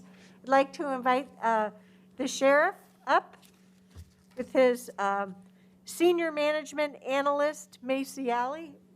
Did I pronounce that correctly? It's Marcy, but that's okay. Oh, Marcy. Oh, good heavens, we have a typo here. Welcome, Sheriff Garrett and Marcy Alley. It's a pleasure to have you here this evening. Thank you. We'll turn it over to you. Thank you, Chair Harrington, and thank you for the introductions and for allowing us some time to share an important Sheriff's Office milestone of having been awarded our 6th consecutive national accreditation in law enforcement. Slide, please. So why accreditation? Why the Commission on Accreditation for Law Enforcement Agencies? I think it's really important to look back as to the factors present nationally in the late 70s when CALEA was first created, and that those factors line up with today, what we are seeing today. It's a calling on all of us to continue the hard work that's ahead for reform and change and true justice. I was recently reading a Washington Post article which made the point that while the unrest of today is not exactly the same as it was in the 70s and 60s, certainly it's more interracial today and decentralized because of the combination of racial injustice, of the intense response to problems recognized with police use of force against Black Americans and people of color. And then what's layered over today is the economic struggles that are particularly hitting our people of communities of color across our country quite hard. Had all agencies in this country been CALEA accredited, would that have made a difference? Well, it makes a difference. It doesn't make the difference. And it's important to recognize that only 4% of all law enforcement agencies across the country are CALEA accredited. So we're proud to be part of an esteemed group. Slide, please. So what does CALEA do? They have developed over 400 comprehensive standards from which they require their member agencies to meet in order to best support the needs of those agencies, and it's scalable. For an agency like ours with interagency teams, there are standards which apply to how you run those teams and the structure you build to support those teams. And if you are an agency of a half dozen officers, then CALEA is tailored to meet the needs of that small department serving that very unique community. And how do they do it?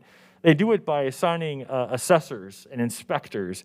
And this last time out when we were inspected, we had a retired commander from the Peel Regional Police north of Lake Erie in Ontario, extensive police experience, female commander, really smart and knowledgeable.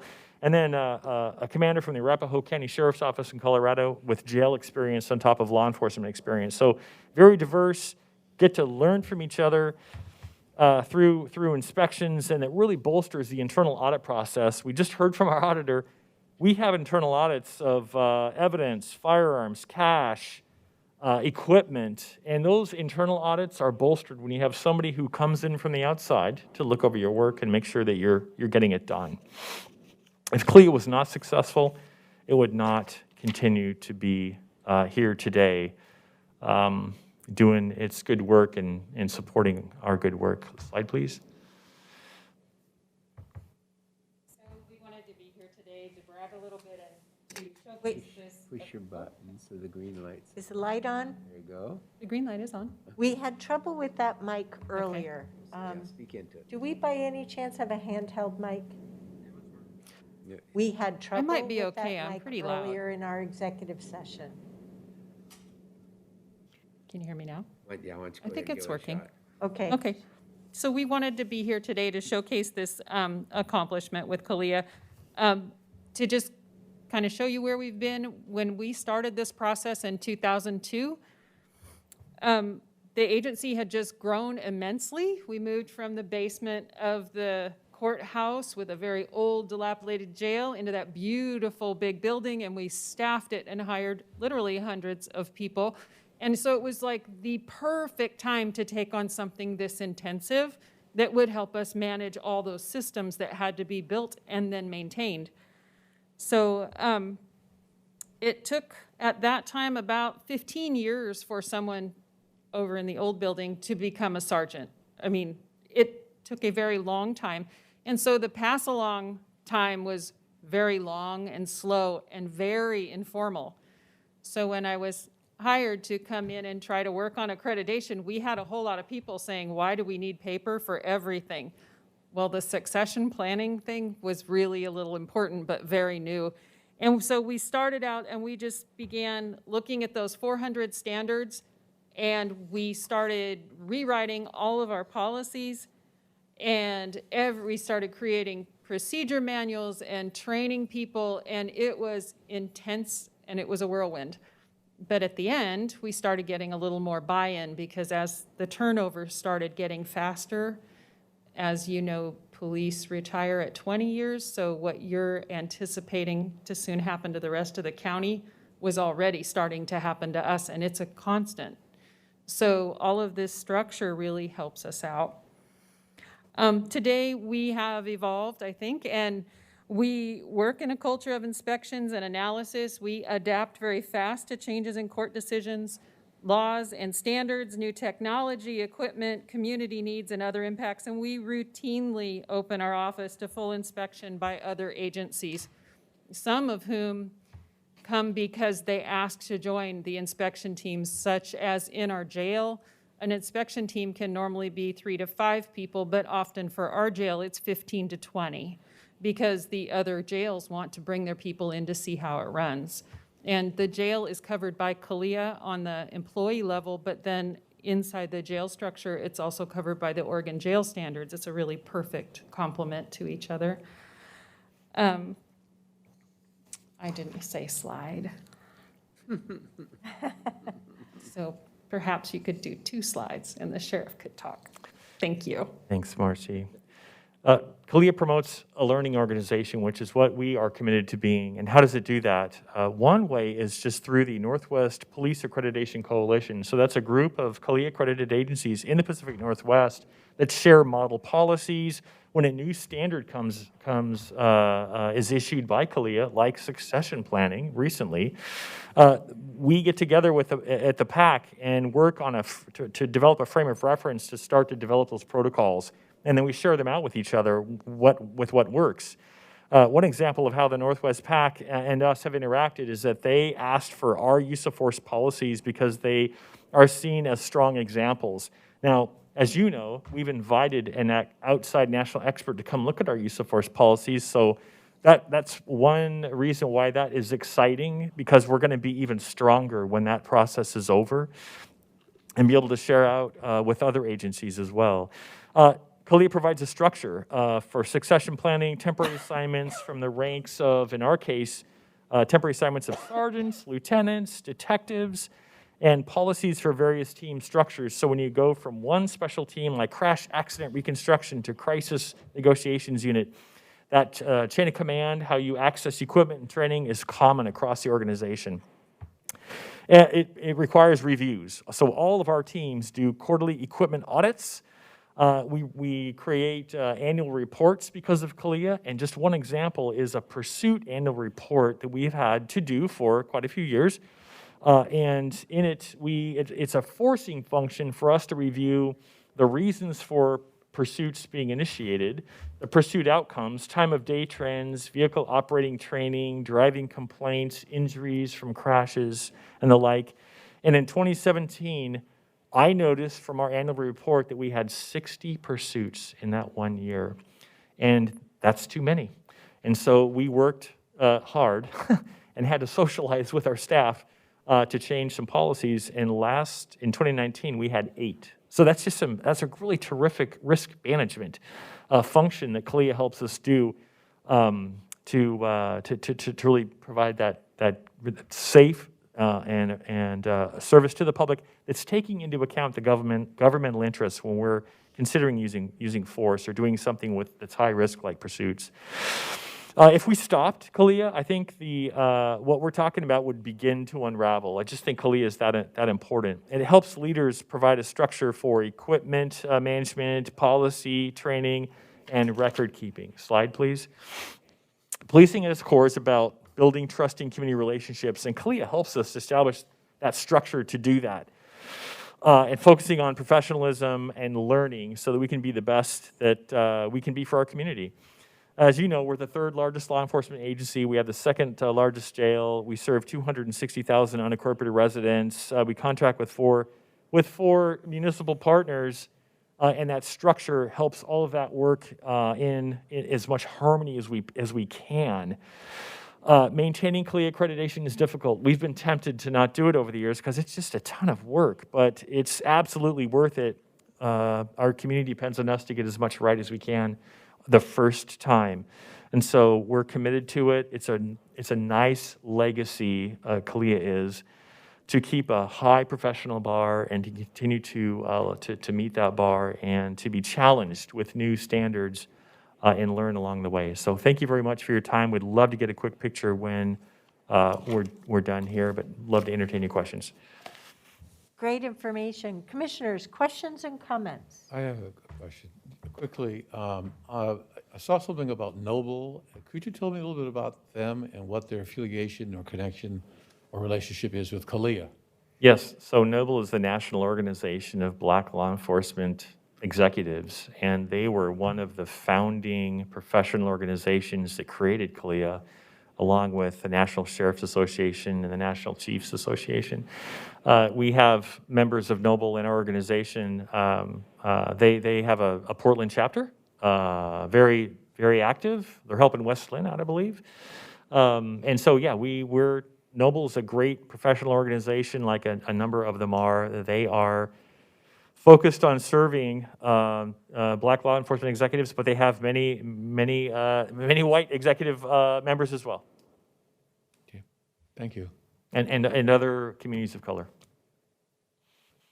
Thank you for that question. Yeah, just a quick comment. I really value accreditation. I think it's extremely important. I remember when the City of Hillsboro's Police Department wasn't this, and I can't remember what organization, but became accredited, and I just think those are very important, not only benchmarks, but it holds us a little bit accountable every year to a standard that we need to meet up with. So, yeah, congratulations on this.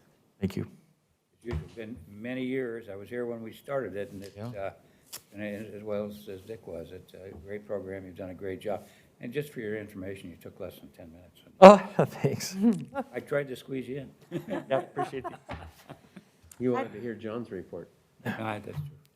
I'd like to join my colleagues in thanking you for originally pursuing the accreditation, but following through on it.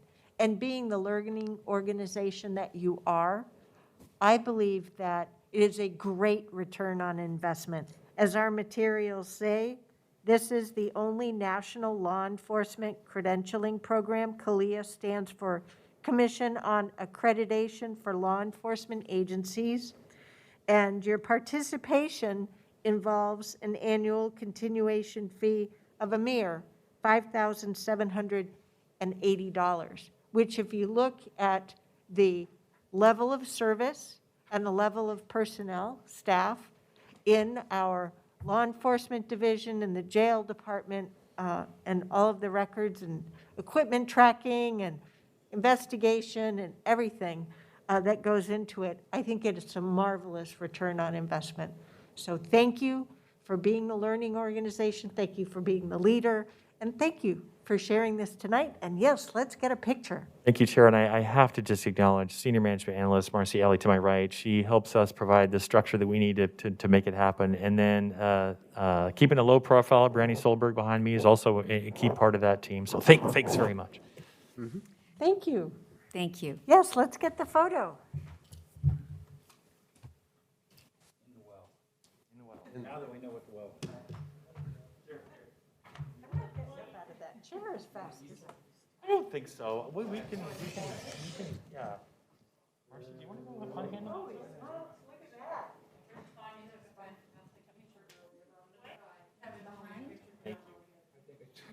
You're going to be good. Yeah. We can do it around the front if you'd like. Yeah, I think there's plenty of room right here. I'll come up. I think we're okay. Great, thanks. Well, you got. It's all you. You're all right. Well, here, two tallest guys. There you go. Ready?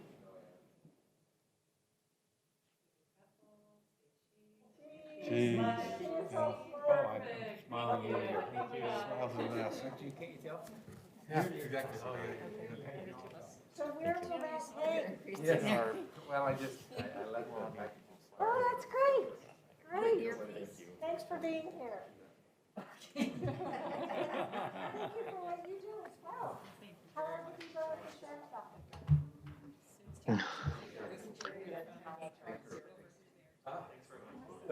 Well, thank you very much.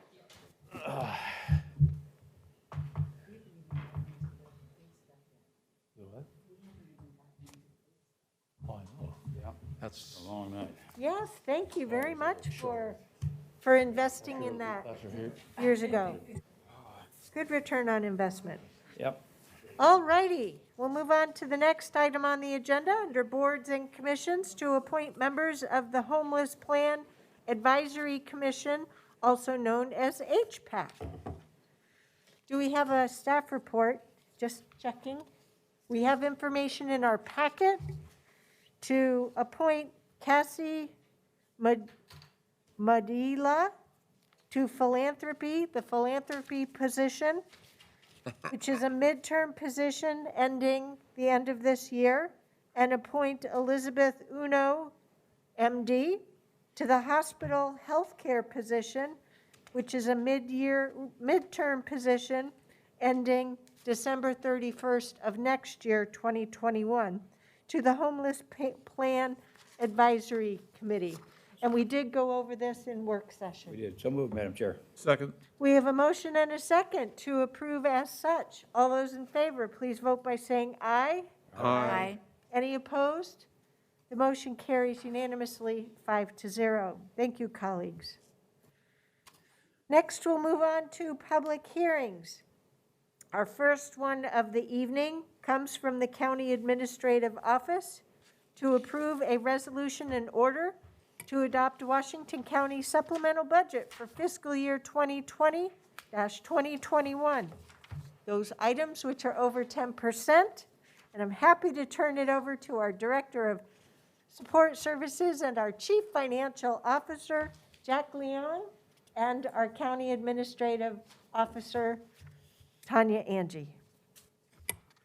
Thank you, Chair Harrington. Jack Leong will walk us through the presentation. Good evening, Chair Harrington and Commissioners. As you know, that the Oregon local budget law allows for the modification of our fiscal year 2020-21 adopted budget through the supplemental budget process. And we use supplemental budgets to appropriate additional funding, to transfer resources, and conduct appropriation transfers and establish new funds. In today's agenda, we have 3 items that's included in this the county's fall supplemental budget. The first item is related with Massacre Park, and it's related with the beginning fund balance carrying forward of $100,000, and then we will be increasing both the beginning fund balance as well as the expenditure appropriations for this for Massacre Park. And we will be using that for the sports court project and the potential Massacre Park roofing, HVAC, and fencing projects. And the second item that's included here is for community development. This is related with the additional revenues that has been realized after the adoption of the fiscal year 2021 budget. And these revenues come from 2 grant sources. One is the United States Department of Housing and Urban Development. The other one is the COVID-19 Emergency Solutions Grant.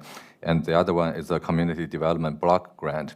And then both of these options adds up to be $6 million, $524,972. And we are adjusting the budget on both the revenue side as well as the expenditure side to reflect that amount. The third item that's included in here is the Event Center Capital Project Fund. And we have a reduction of beginning fund balance due to more than anticipated project progress being conducted in fiscal year 1920. And then we're reducing the beginning fund balance for $630,980, excuse me. And then we're also increasing revenue for the revenue that's coming in from City of Hillsborough as part of their contribution to the project of $2,660,000. And then the total adjustment to the expenditure appropriation is $2,029,020. And those are the 3 items that we're including in today's supplemental budget. I'd be happy to answer any of your questions. Commissioners, any questions? Seeing none, we'll open the public hearing. Mr. Moss, is there anyone signed up to address us during this public hearing? There is not, Madam Chair. Okay, just checking in the room. Nope, seeing none, we'll close this public hearing. What are the wishes of the commission on this resolution and order? Move that we approve the resolution in order to adopt the Washington County supplemental budget for fiscal year 2021. Set out in item 5A. We have a motion and a second. All those in favor, please vote by saying aye. Aye. Any opposed? The motion carries unanimously, 5-0. Next, we'll move on to, thank you, Mr. Liang. Next, we'll move on to land use and transportation ordinance adoption. Madam Chair, I'd move that we read A engrossed ordinance 869 by title only. Second. All those in favor, please vote by saying aye. Aye. Any opposed? The motion carries unanimously, 5-0. Mr. Rapplier. A engrossed ordinance number 869, an ordinance amending the Rural Natural Resource Plan, certain community plans, and the Community Development Code relating to development in areas designated significant natural resources and planned developments. Thank you, sir. Turn it over to Mr. Roberts for a staff report. Thank you, Madam Chair. I am not going to say a lot. You've already heard enough from me today, I think. So I'm going to turn it over to Michelle Miller, who's going to walk us through our staff report. But as you know, this is we anticipate hopefully the culmination of our work on this ordinance tonight. And then if you do end up adopting the ordinance, we have a second action for adopting associated findings as well. And we'll be happy to answer any questions after we've run through the presentation. Thank you. Hello, Ms. Miller. Is there anything you'd like to say in the staff report? Oh, you're on mute, Michelle.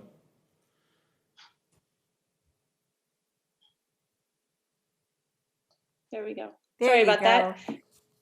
Good ahead. evening, Chair Harrington and Commissioners. My name is Michelle Miller, Senior Planner in Community Planning in the Land Use and Transportation section. We're here for the second required hearing for A engrossed ordinance number 869, amendments to significant natural resource regulations. Next slide. So the major objective of this ordinance was to make changes to the significant natural resource requirements to be clear and objective while maintaining consistency with current policy. The changes to the engrossed ordinance are to clarify the categories, field verification, and submittal materials, retain the limits on allowed uses in water-related significant natural resources, quantify the habitat preservation requirements, replacing the subjective standards for fish and wildlife habitat mitigation, and add incentives to retain upland wildlife habitat. Next slide. The findings contained in your materials summarize relevant facts and rationales that demonstrate compliance with statewide planning goals, Oregon statutes and administrative rules, Washington County's comprehensive plan, and titles of Metro's Urban Growth Management Functional Plan relating to the ordinance. They address coordination with affected governmental agencies, modifications of S&R standards to be clear and objective, consistent with Goal 5, clarification of aspects of the Tualatin Basin Program to be consistent with Metro Functional Plan Title 13, and identification of reasonable methods for S&R preservation, consistent with county comprehensive plan policies. Next slide. There's been much interest in changes to the county's natural resource regulations, and the comments from the public have been informative in making revisions to the language that is now included in the engrossed ordinance. However, some comments and testimony received throughout the hearing process express broader policy questions that go beyond the scope of this ordinance and would represent a shift in policy direction and require more in-depth analysis. Depending on the board interests, some of these tasks and policies could be considered in future long-range planning work programs, and we will plan to discuss these further with the board when that work begins. They include developing a countywide tree code, updating the natural resource inventory, including consideration of additional resources like wildlife corridors, expansion of the policies and protections for upland wildlife habitat in particular, developing a county climate action plan, and consider review of the S&R related design elements found in the community plans. Next slide. At this time, staff's recommendation is that the board conduct a public hearing and at the close of the hearing, adopt A engrossed ordinance number 869 with an effective date of December 15 to align with the adoption of the habitat assessment guidelines. Finally, by separate action, adopt the associated findings. Next slide. And at this time, I'd be happy to take questions that you might have. Commissioners, do you have any questions? We've talked about this a lot. Nope, yeah, we've gone through this a number of times. Or, go ahead. I think, I know I have one question that I'd like to ask after we go through all the testimony. I have some concerns about the letter that came from. Yeah. My apologies. I do have one question at some point towards the end, which is in reference to a letter we got from an attorney about the findings. And I have a question as well. Could we go back one slide, please? I'm not familiar with our adopting an ordinance with a precise effective date. Do we need to state that in the motion for the ordinance? Madam Chair, we've done that before for a number of valid reasons. Apparently, there's a valid reason here. Okay. And it does state that in the ordinance itself, so you don't need to specifically call it out. But it wouldn't hurt if we did. But it wouldn't hurt. Okay. All right. Some has also passed ordinances with emergency clauses. Yeah. Really, except for land use, which you're prohibited from doing. Yeah. Okay. All righty. Okay, well, we don't have any further questions from commissioners on the staff report. So at this point, do we need a motion to open the public hearing? That's correct. Do we have a motion to open today's public hearing? So moved. We have a motion and a second. All those in favor, please vote by saying aye. Aye. Any opposed? The motion carries 5-0. So we'll now open it for a public hearing. Mr. Moss, I would like to call on our two individuals who have signed up first and then move on to groups. Yes, absolutely, Madam Chair. We have Ken Dobson up first. All right. Good evening, Madam Chair. Can you hear me? Yes, Mr. Dobson, we can hear you. We also have a hard copy of the letter that you provided us as well, just so you know. All right, great. Thank you.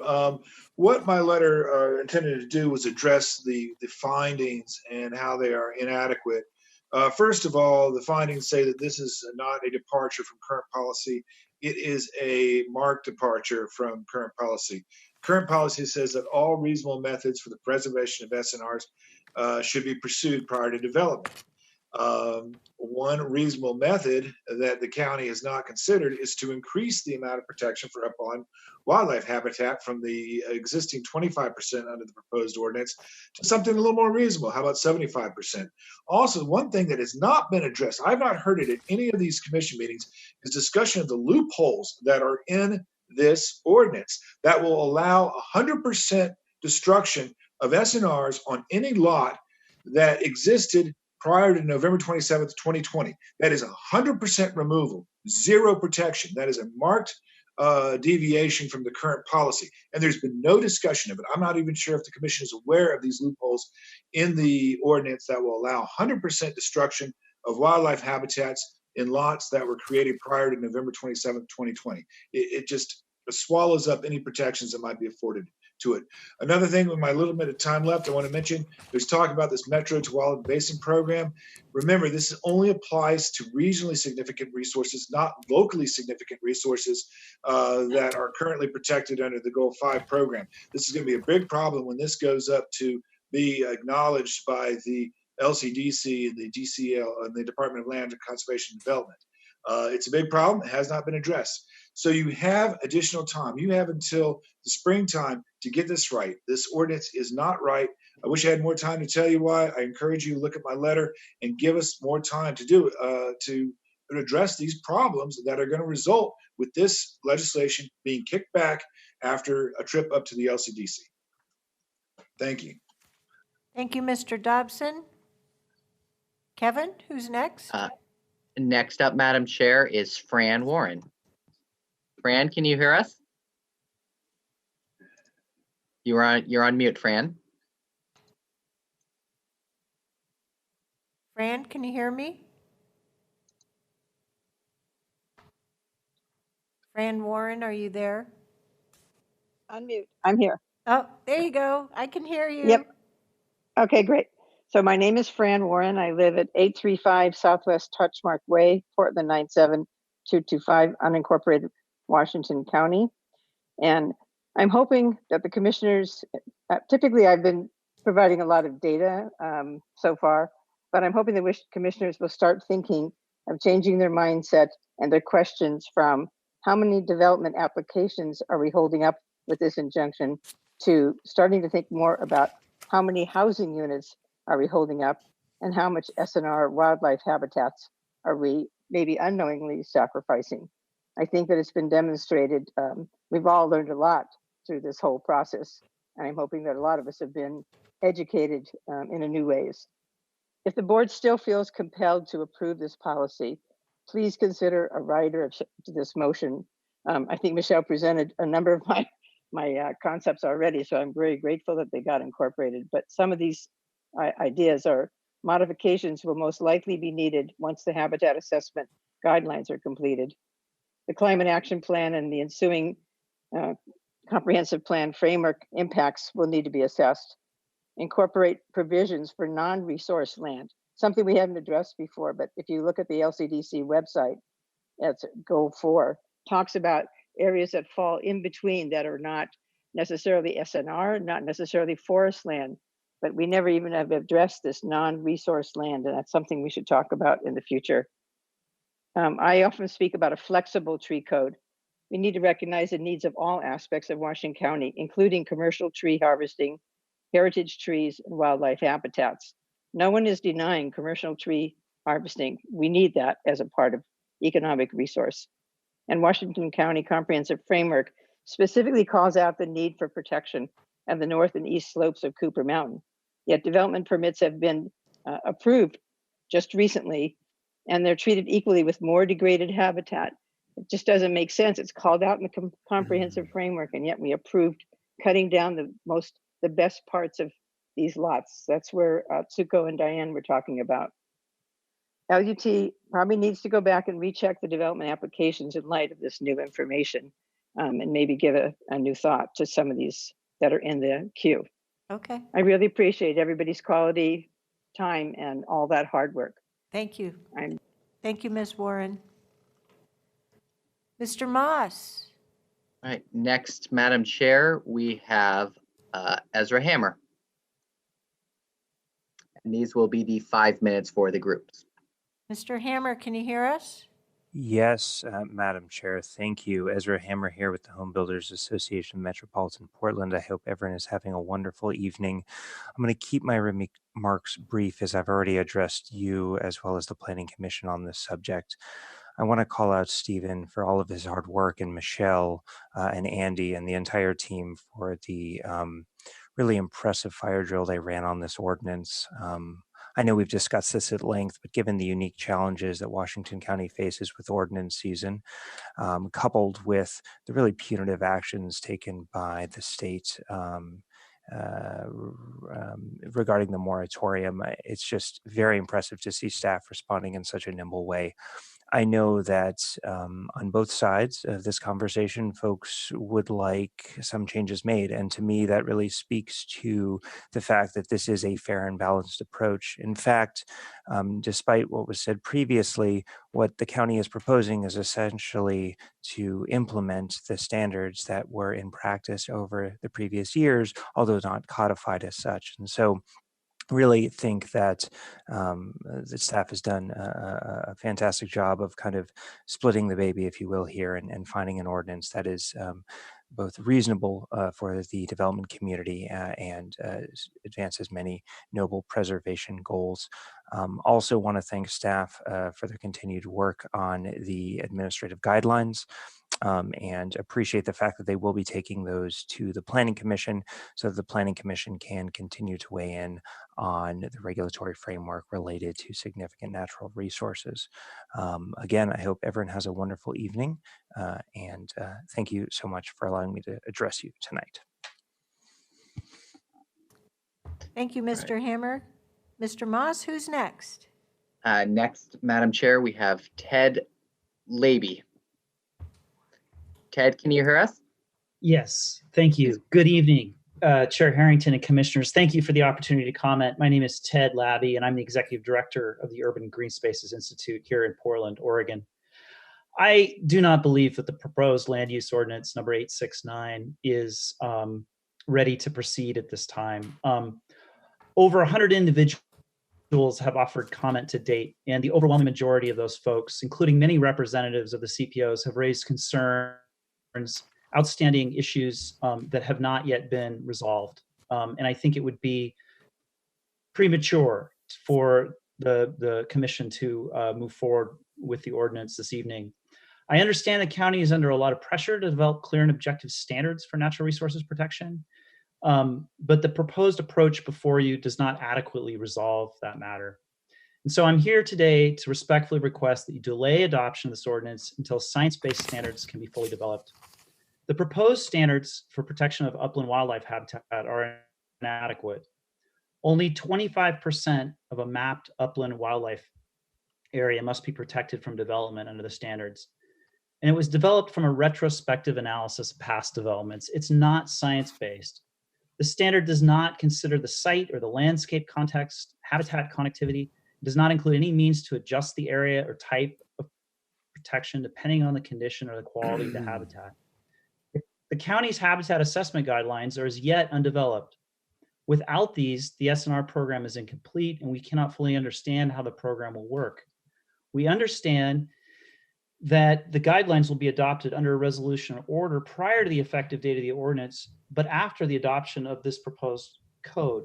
This piecemeal approach limits our ability to contemplate and to adjust the code and guidelines so that they work effectively together and fairly to enable development to happen, but to protect precious public resources alongside that development. Many jurisdictions begin with the default protection of the whole of a mapped significant habitat and then use field review as proposed and habitat assessment guidelines to adjust the protection levels. That's not what's being proposed here before you. Please consider convening a technical advisory committee to assist staff and the consultants with developing a science-based approach to conserving upland wildlife habitat. This technical advisory group could be composed of qualified fish and wildlife biologists from ODFW and Metro at least, who would enable the county to develop a robust and credible program. I appreciate that the proposed code is making some small improvements to natural resources program. We will benefit from field review, more explicit tree protection measures, and reference to the Clean Water Services design and construction standards. But there's still so much uncertainty about how this will play out for upland wildlife habitat that I think it's premature. There's too many crucial matters Michelle mentioned that have been left out. And I think if you do proceed, you should take this opportunity to prioritize development of a comprehensive tree code under next year's work plan and to elevate that as a priority now. You've been hearing calls for that for over 15 years from the CPOs, from your residents. I don't know why we still haven't gotten to that in unincorporated urban Washington County. For many people in the county, these are technical details and far too wonky. Significant natural resources, what are they? Where are they? Well, these are real places that are cherished by the community and at risk from development.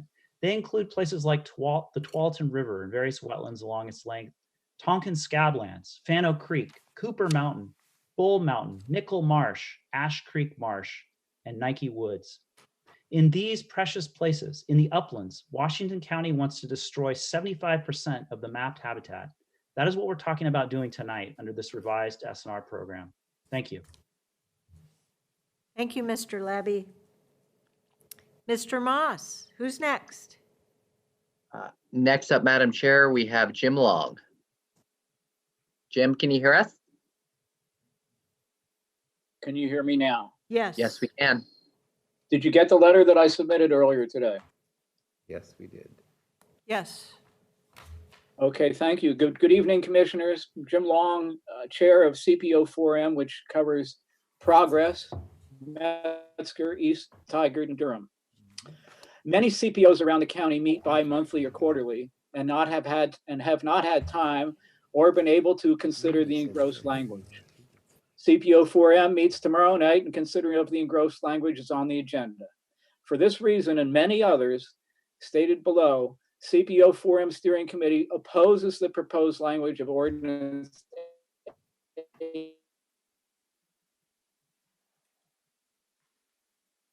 at the CCI meeting on 20th. When asked how many CPOs have discussed 869 and gross SNR language, the answer was, quote, none.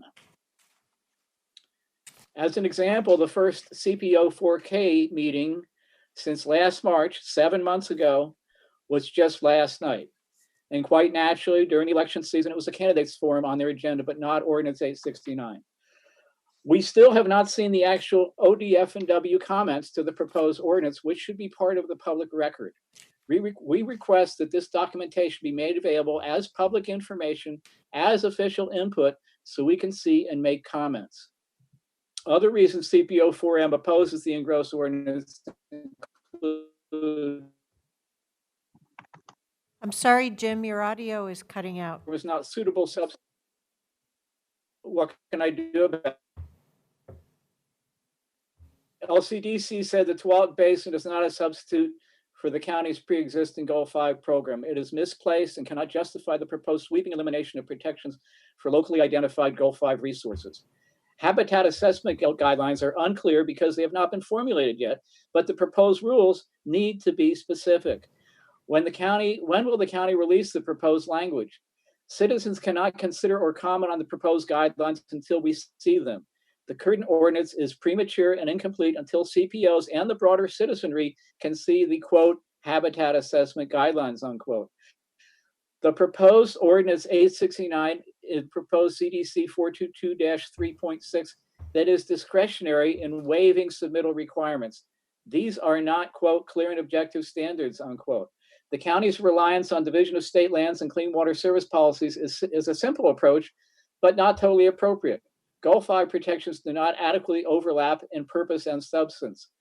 The Washington County Framework of 2017 states the most important existing natural attributes of the urban area are its streams and woods. They provide habitat for wildlife and are critical for maintaining naturally functioning ecological systems. You've heard the phrase, and I'll say it, it might seem a little odd, but wildlife map sound for Washington County to develop up to 75 to 85% of the small amount of remaining designated wildlife habitat in the county. It appears that Ordinance 869 is a, quote, work in progress, unquote, that is incomplete at this time. LCDC gave to get this, and you should do it. Protect all CPOs, but it doesn't state them all. The staff report states that the budget impacts are none. We disagree. The lack of clear and objective community development codes costs time, money for all involved, including residents, landowners, developers, planners, county council. 869A meet LCDC's concern about the, quote, significant loss of such wildlife habitat areas, unquote, pending clear and objective protected code that led members to unanimously issue an injunction against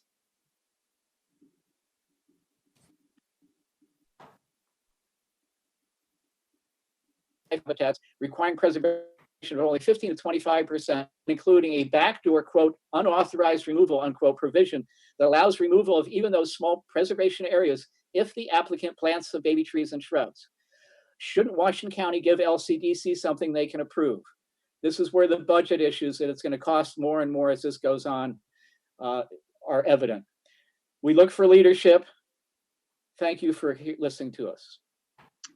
If you Thank you, have questions, Mr. Long. Hey, thank you. Mr. Long? Yes. Well, when you asked earlier if we had received your letter, one of my colleagues said yes, and so I repeated that, but apparently we have not actually received your letter.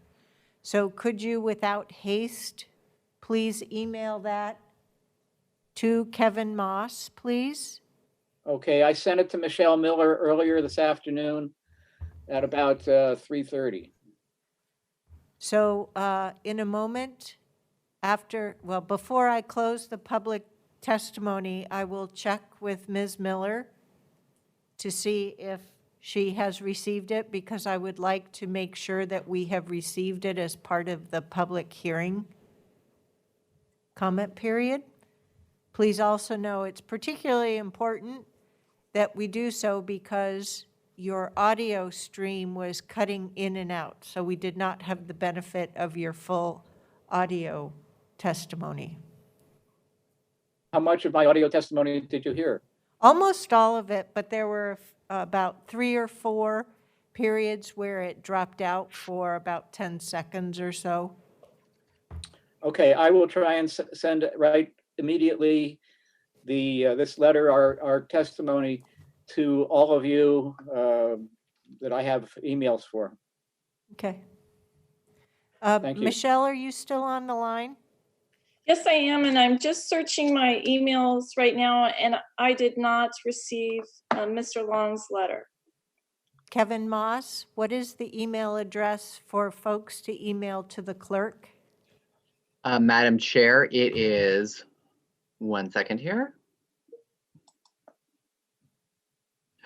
washcoclerk@co.washington.or.us. So that is washcoclerk@co.washingtoncounty.or.us. And Mr. Long does have my email address. You got that, Mr. Long? Yes, earlier, so I do have Kevin's email, so I'll get on that now. Okay, thank you very much. Thank you. Now, Mr. Moss, who else do we have? Anyone? Finally, Madam Chair, we have Mr. Dale Feek. Hello, Mr. Feek, can you hear me? Dale? I can hear you. Can you hear me now, Madam Chair? Yes, and before you start, I want to acknowledge that we have received your letter that you sent to us on Monday, October 26th at 6:59 p.m. Thank you. Proceed, please. Thank you. I'm Dale Feek, Chair and Spokesperson for Washington County Citizen Action Network. WCCAN is a coalition of grassroots advocates, individual and groups dedicated to the improvement of the quality of life in Washington County by promoting healthy and sustainable communities, social and economic justice, and open and responsive government. Madam Chair Catherine Harrington, Commissioner Jerry Willey, my District 4 representative, and other commissioners. In addition to the hearing testimony submitted on December 31st and also October 20th, posted on WCCAN webpage, and I attached it in my email to you, I ask you to please consider this following further testimony. As recommended by Jeffrey Petrillo as an individual, not as chair of the Planning Commission, a vote by you as the Board of Commissioners is premature until drafted habitat assessment guidelines are written and thoroughly reviewed by you outside agencies, organizations, that is Urban Green Spaces Institute, Tualatin Rivers Keepers, CCI, CPO organizations, Fran Warren, attorney for Jill Warren, WCCAN, and other interested groups. I agree with what Jim Long said and also what Ken Dobbs said. And also what Ted Labby said. The comprehensive plan states that reasonable means should be pursued to protect Goal 5 resources. So increasing the amount of wildlife habitat to be protected should be required.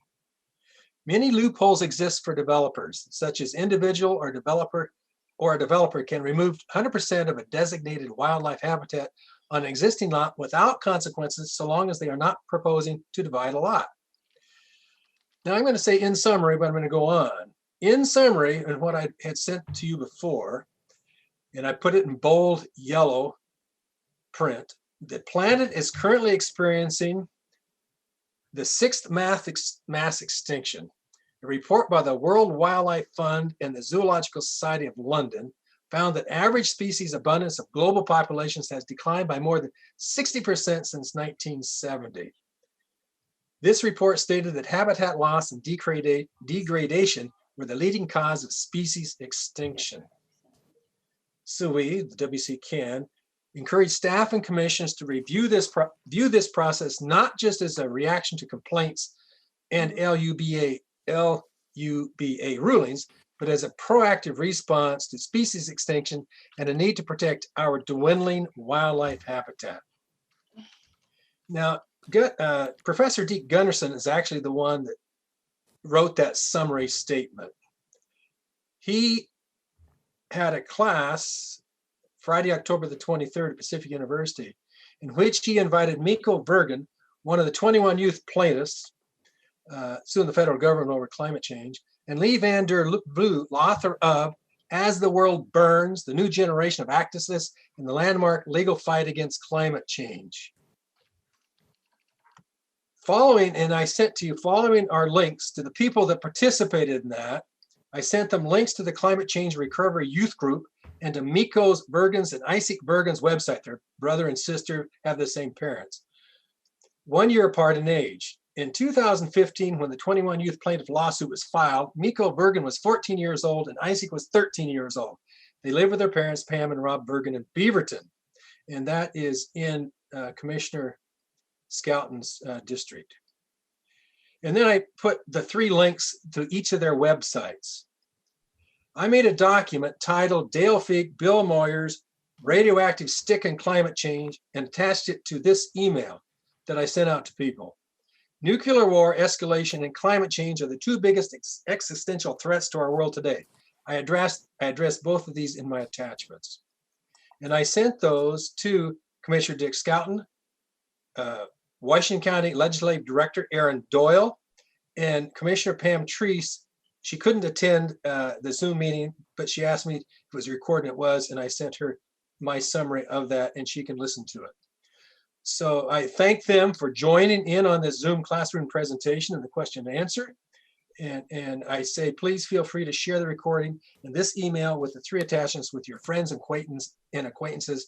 This is a life and death matter. Now, significant natural resources are important. We need to protect every darn percentage we can, but everything makes a difference. So please consider my testimony and the other ones that agree with me. Thank you. Thank you, Mr. Feek. Mr. Moss? Yes, Madam Chair. I believe the hard copy of Mr. Feek's letter to us while the print job was running also included another print job, which was information, contract information for an ODOT project on TV Highway that has nothing to do with this testimony.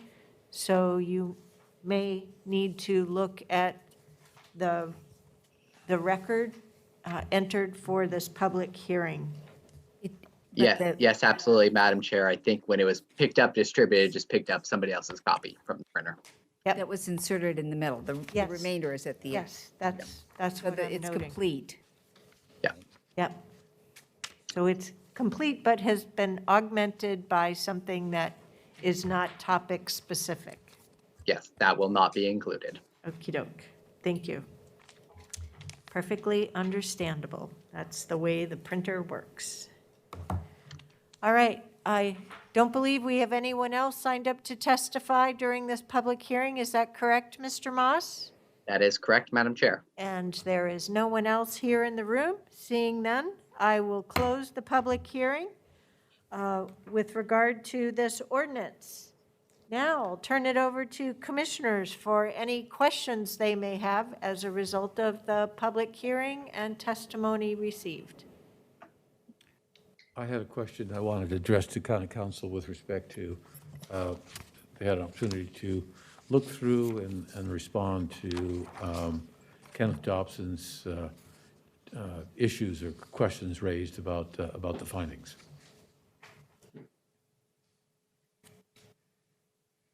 Did you want me to respond to that, Commissioner? Please. Oh, yeah, certainly. Again, I got this today, and I talked with Jackie Saito, who is actually listening in from Florida. I'll give a shout out to her. At 3 hours, it's 12 o'clock there at her time.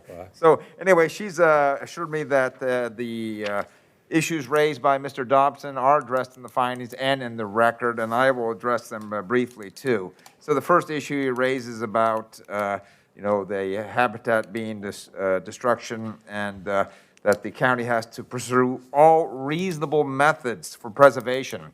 And again, that is the key there, reasonable methods. We have to, we are forced to do this because of a change in the legislature that prioritize housing in the urban areas and required us to do clear and objective findings on this incredibly difficult task.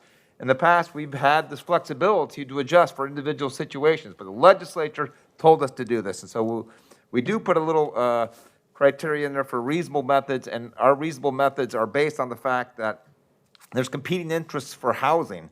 And additionally, we have to be careful of constitutional takings. We have to take that into consideration for what is reasonable. If you have a small lot of record that's 2,000 feet and you ban all development on that, you are going to be subject to a takings claim. So I think we can do a reasonable, be a reasonable protection but still preserving our right to not get sued for takings. And then the question about whether it's a fundamental change. Again, the state law changed, and it was existing policy based on the Tualatin Basin material to lightly protect some of these areas. So, and that is what we've done. And we are implementing the Tualatin Basin plan, and that is done both locally and regionally. And my understanding, and our planners can correct me, that those plans were incorporated into our the local plans that we've adopted. And then finally, there's the question about transparency. There have been multiple hearings, very transparent, and we can't force ODF&W to show up here and testify. They have been consulted, and so I think we've addressed all their concerns. And I'll just add that we are forced to do this based on this this improvidently granted, in my opinion, LCDC enforcement order. If we had time and the luxury to spend more time on this, then I would recommend we do that. But I don't think we have that luxury, and so I'd urge the board not to let the perfect get in the way of the good, and to adopt this so that we can then have some more flexibility to work on future Goal 5 issues in the future. So I think that hopefully addresses your questions about the findings, and I'll let Stephen or any of the planners weigh in on that as well if they think I misspoke. Well, thank you. That's actually a very excellent summary, and I appreciate it very much. It was very helpful. Thank you.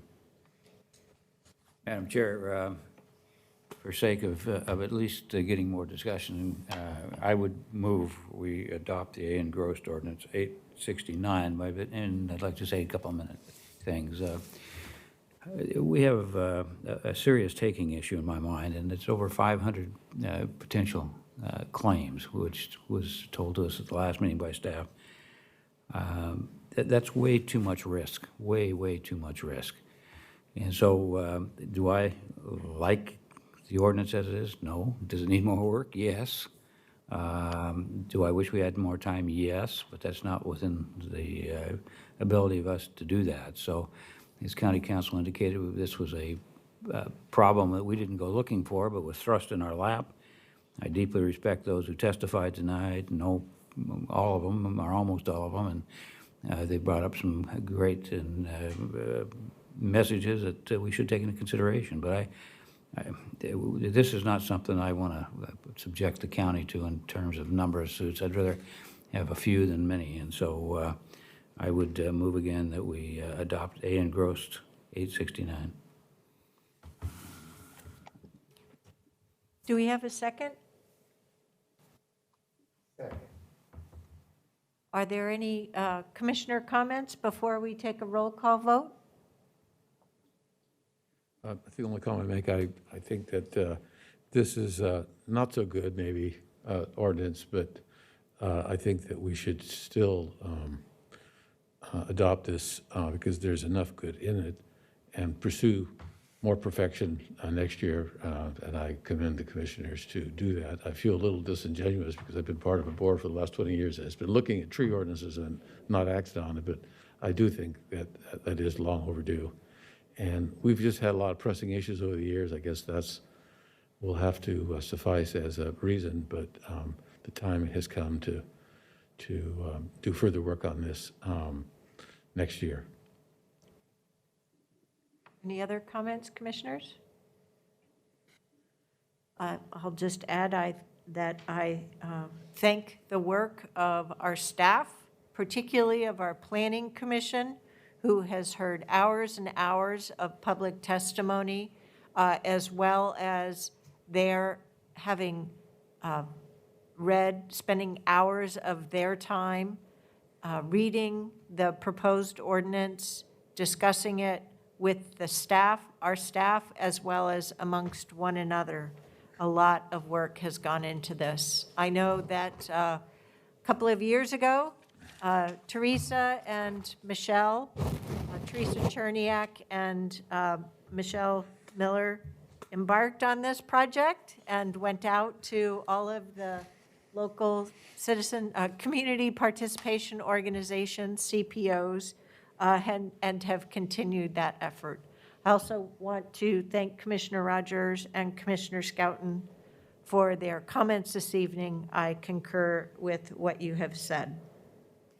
So, Chair, I'm sorry, I should have raised my hand earlier. I apologize. I just wanted to echo your statement about support. I appreciate this is a very difficult situation. I appreciate the staff and the staff's willingness to answer questions and to prepare me individually for this. So thank you for that. Excuse me for not getting in earlier. okay, seeing no further comments, Mr. Moss, I keep looking for you in the room. Sorry, you're right there on the monitor. Could we take a roll call vote, please? Yes, we can, Madam Chair. Commissioner Willie, Aye. Commissioner Trees, Aye. Commissioner Rogers, Aye. Vice Chair Scouten, Aye. Chair Harrington. Yes. And the ordinance passes on a vote of 5-0. Next, on to the findings for A engrossed ordinance number 869. I move that we adopt the findings for A ordinance number 869 and authorize the chair to sign the resolution order memorializing that. Do we have a second? All those in favor of adopting the findings for A engrossed ordinance 869, please vote by saying aye. Aye. Any opposed? The motion carries unanimously, 5-0. Thank you. And one more update on this before you close out, Madam Chair. We did receive Mr. Long's letter, and I've shared it with staff and the board. Okay, thank you. So we'll make sure that is part of the record then. Next, we'll move on to action items. We have one item for this evening, and that is to declare an emergency related to COVID-19. Mr. Rappelier, you usually provide a brief staff report on this. Do you have one tonight? Just briefly, sadly, this is the 12th extension of the emergency, and it's we're only extending it to November 17th because of the timing of the meetings, and there's no expansion of authority granted in this one. So that's it. Great. Thank you. Any questions on that, commissioners? Now, sadly, COVID continues. In fact, we're probably coming into a difficult stage in the coming month or two. Yes, we're starting the fall and winter season, and our community is in a compromised position, I'm afraid. What are the wishes of the commission? Motion to approve. Second. We have a motion and a second to declare an extension of the emergency until November 17th, 2020 under Washington County Code Chapter 8.36 to support response activities to COVID-19. All those in favor, please vote by saying aye. Aye. Any opposed? The motion carries unanimously, 5-0. Thank you, colleagues. We've gotten a lot of work done tonight. Next, we're on to our second oral communications section for the evening. Mr. Moss, do we have anyone signed up? We do not, Madam Chair. All righty, thank you. Next, board announcements. We'll have a roundtable meeting on November 5th. We do have a board meeting on Tuesday, November 3rd. It's not listed in the calendar in front of me, but I know we have one and it's online as well. We'll have a work session with no board business meeting on Tuesday, November 10th. starting at 8:30. And then the following Tuesday, November 17th, we'll have our pair of meetings, work session starting in the afternoon, 2 p.m. currently, and a board meeting at 6:30 p.m., and that will be the last meeting for the month of November, as the following week is the Thanksgiving holiday week. We will not have a work session or business meeting that week. But I would like to highlight the following, is it Monday night? The end of year message. What's that, the 30th, 29th or 30th?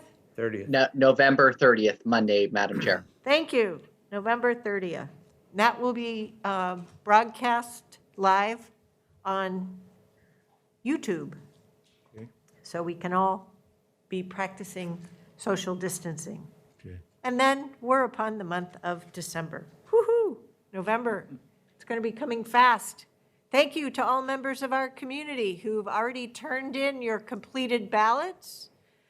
We have over a... 50, it's over 50%. Wow, you were just on top of the news. It's over 50% I already. just got a flash about that. So it's just incredible. That's wonderful. Great. Thank you, community. And for the rest of you 50% who haven't got yours in, Go for it. please do not put it in the postal mail as of now. Please use a ballot drop-off box, and there's a complete listing right inside your voter's pamphlet, or you can find that list right on the county webpage. I saw my first flashing sign coming in on Brookford this evening that it said, "Go vote at the Wingspan." There was a ballot drop at the Wingspan. Yep, brand new ballot drop site at the Wingspan Event Center. So, terrific. Are there any other board announcements for tonight? No, we'll look forward to the pretty close to the end of the year message then. Yep. All right, we're going to adjourn for the evening and call it a night. Thanks. Madam Chair. No, second. All those in favor, please vote by saying aye. Aye. Any opposed? The motion carries unanimously 5-0. Good night, everyone. Thank you, commissioners, for allowing me to clerk remotely. You did great, Kevin. Thanks. Worked out.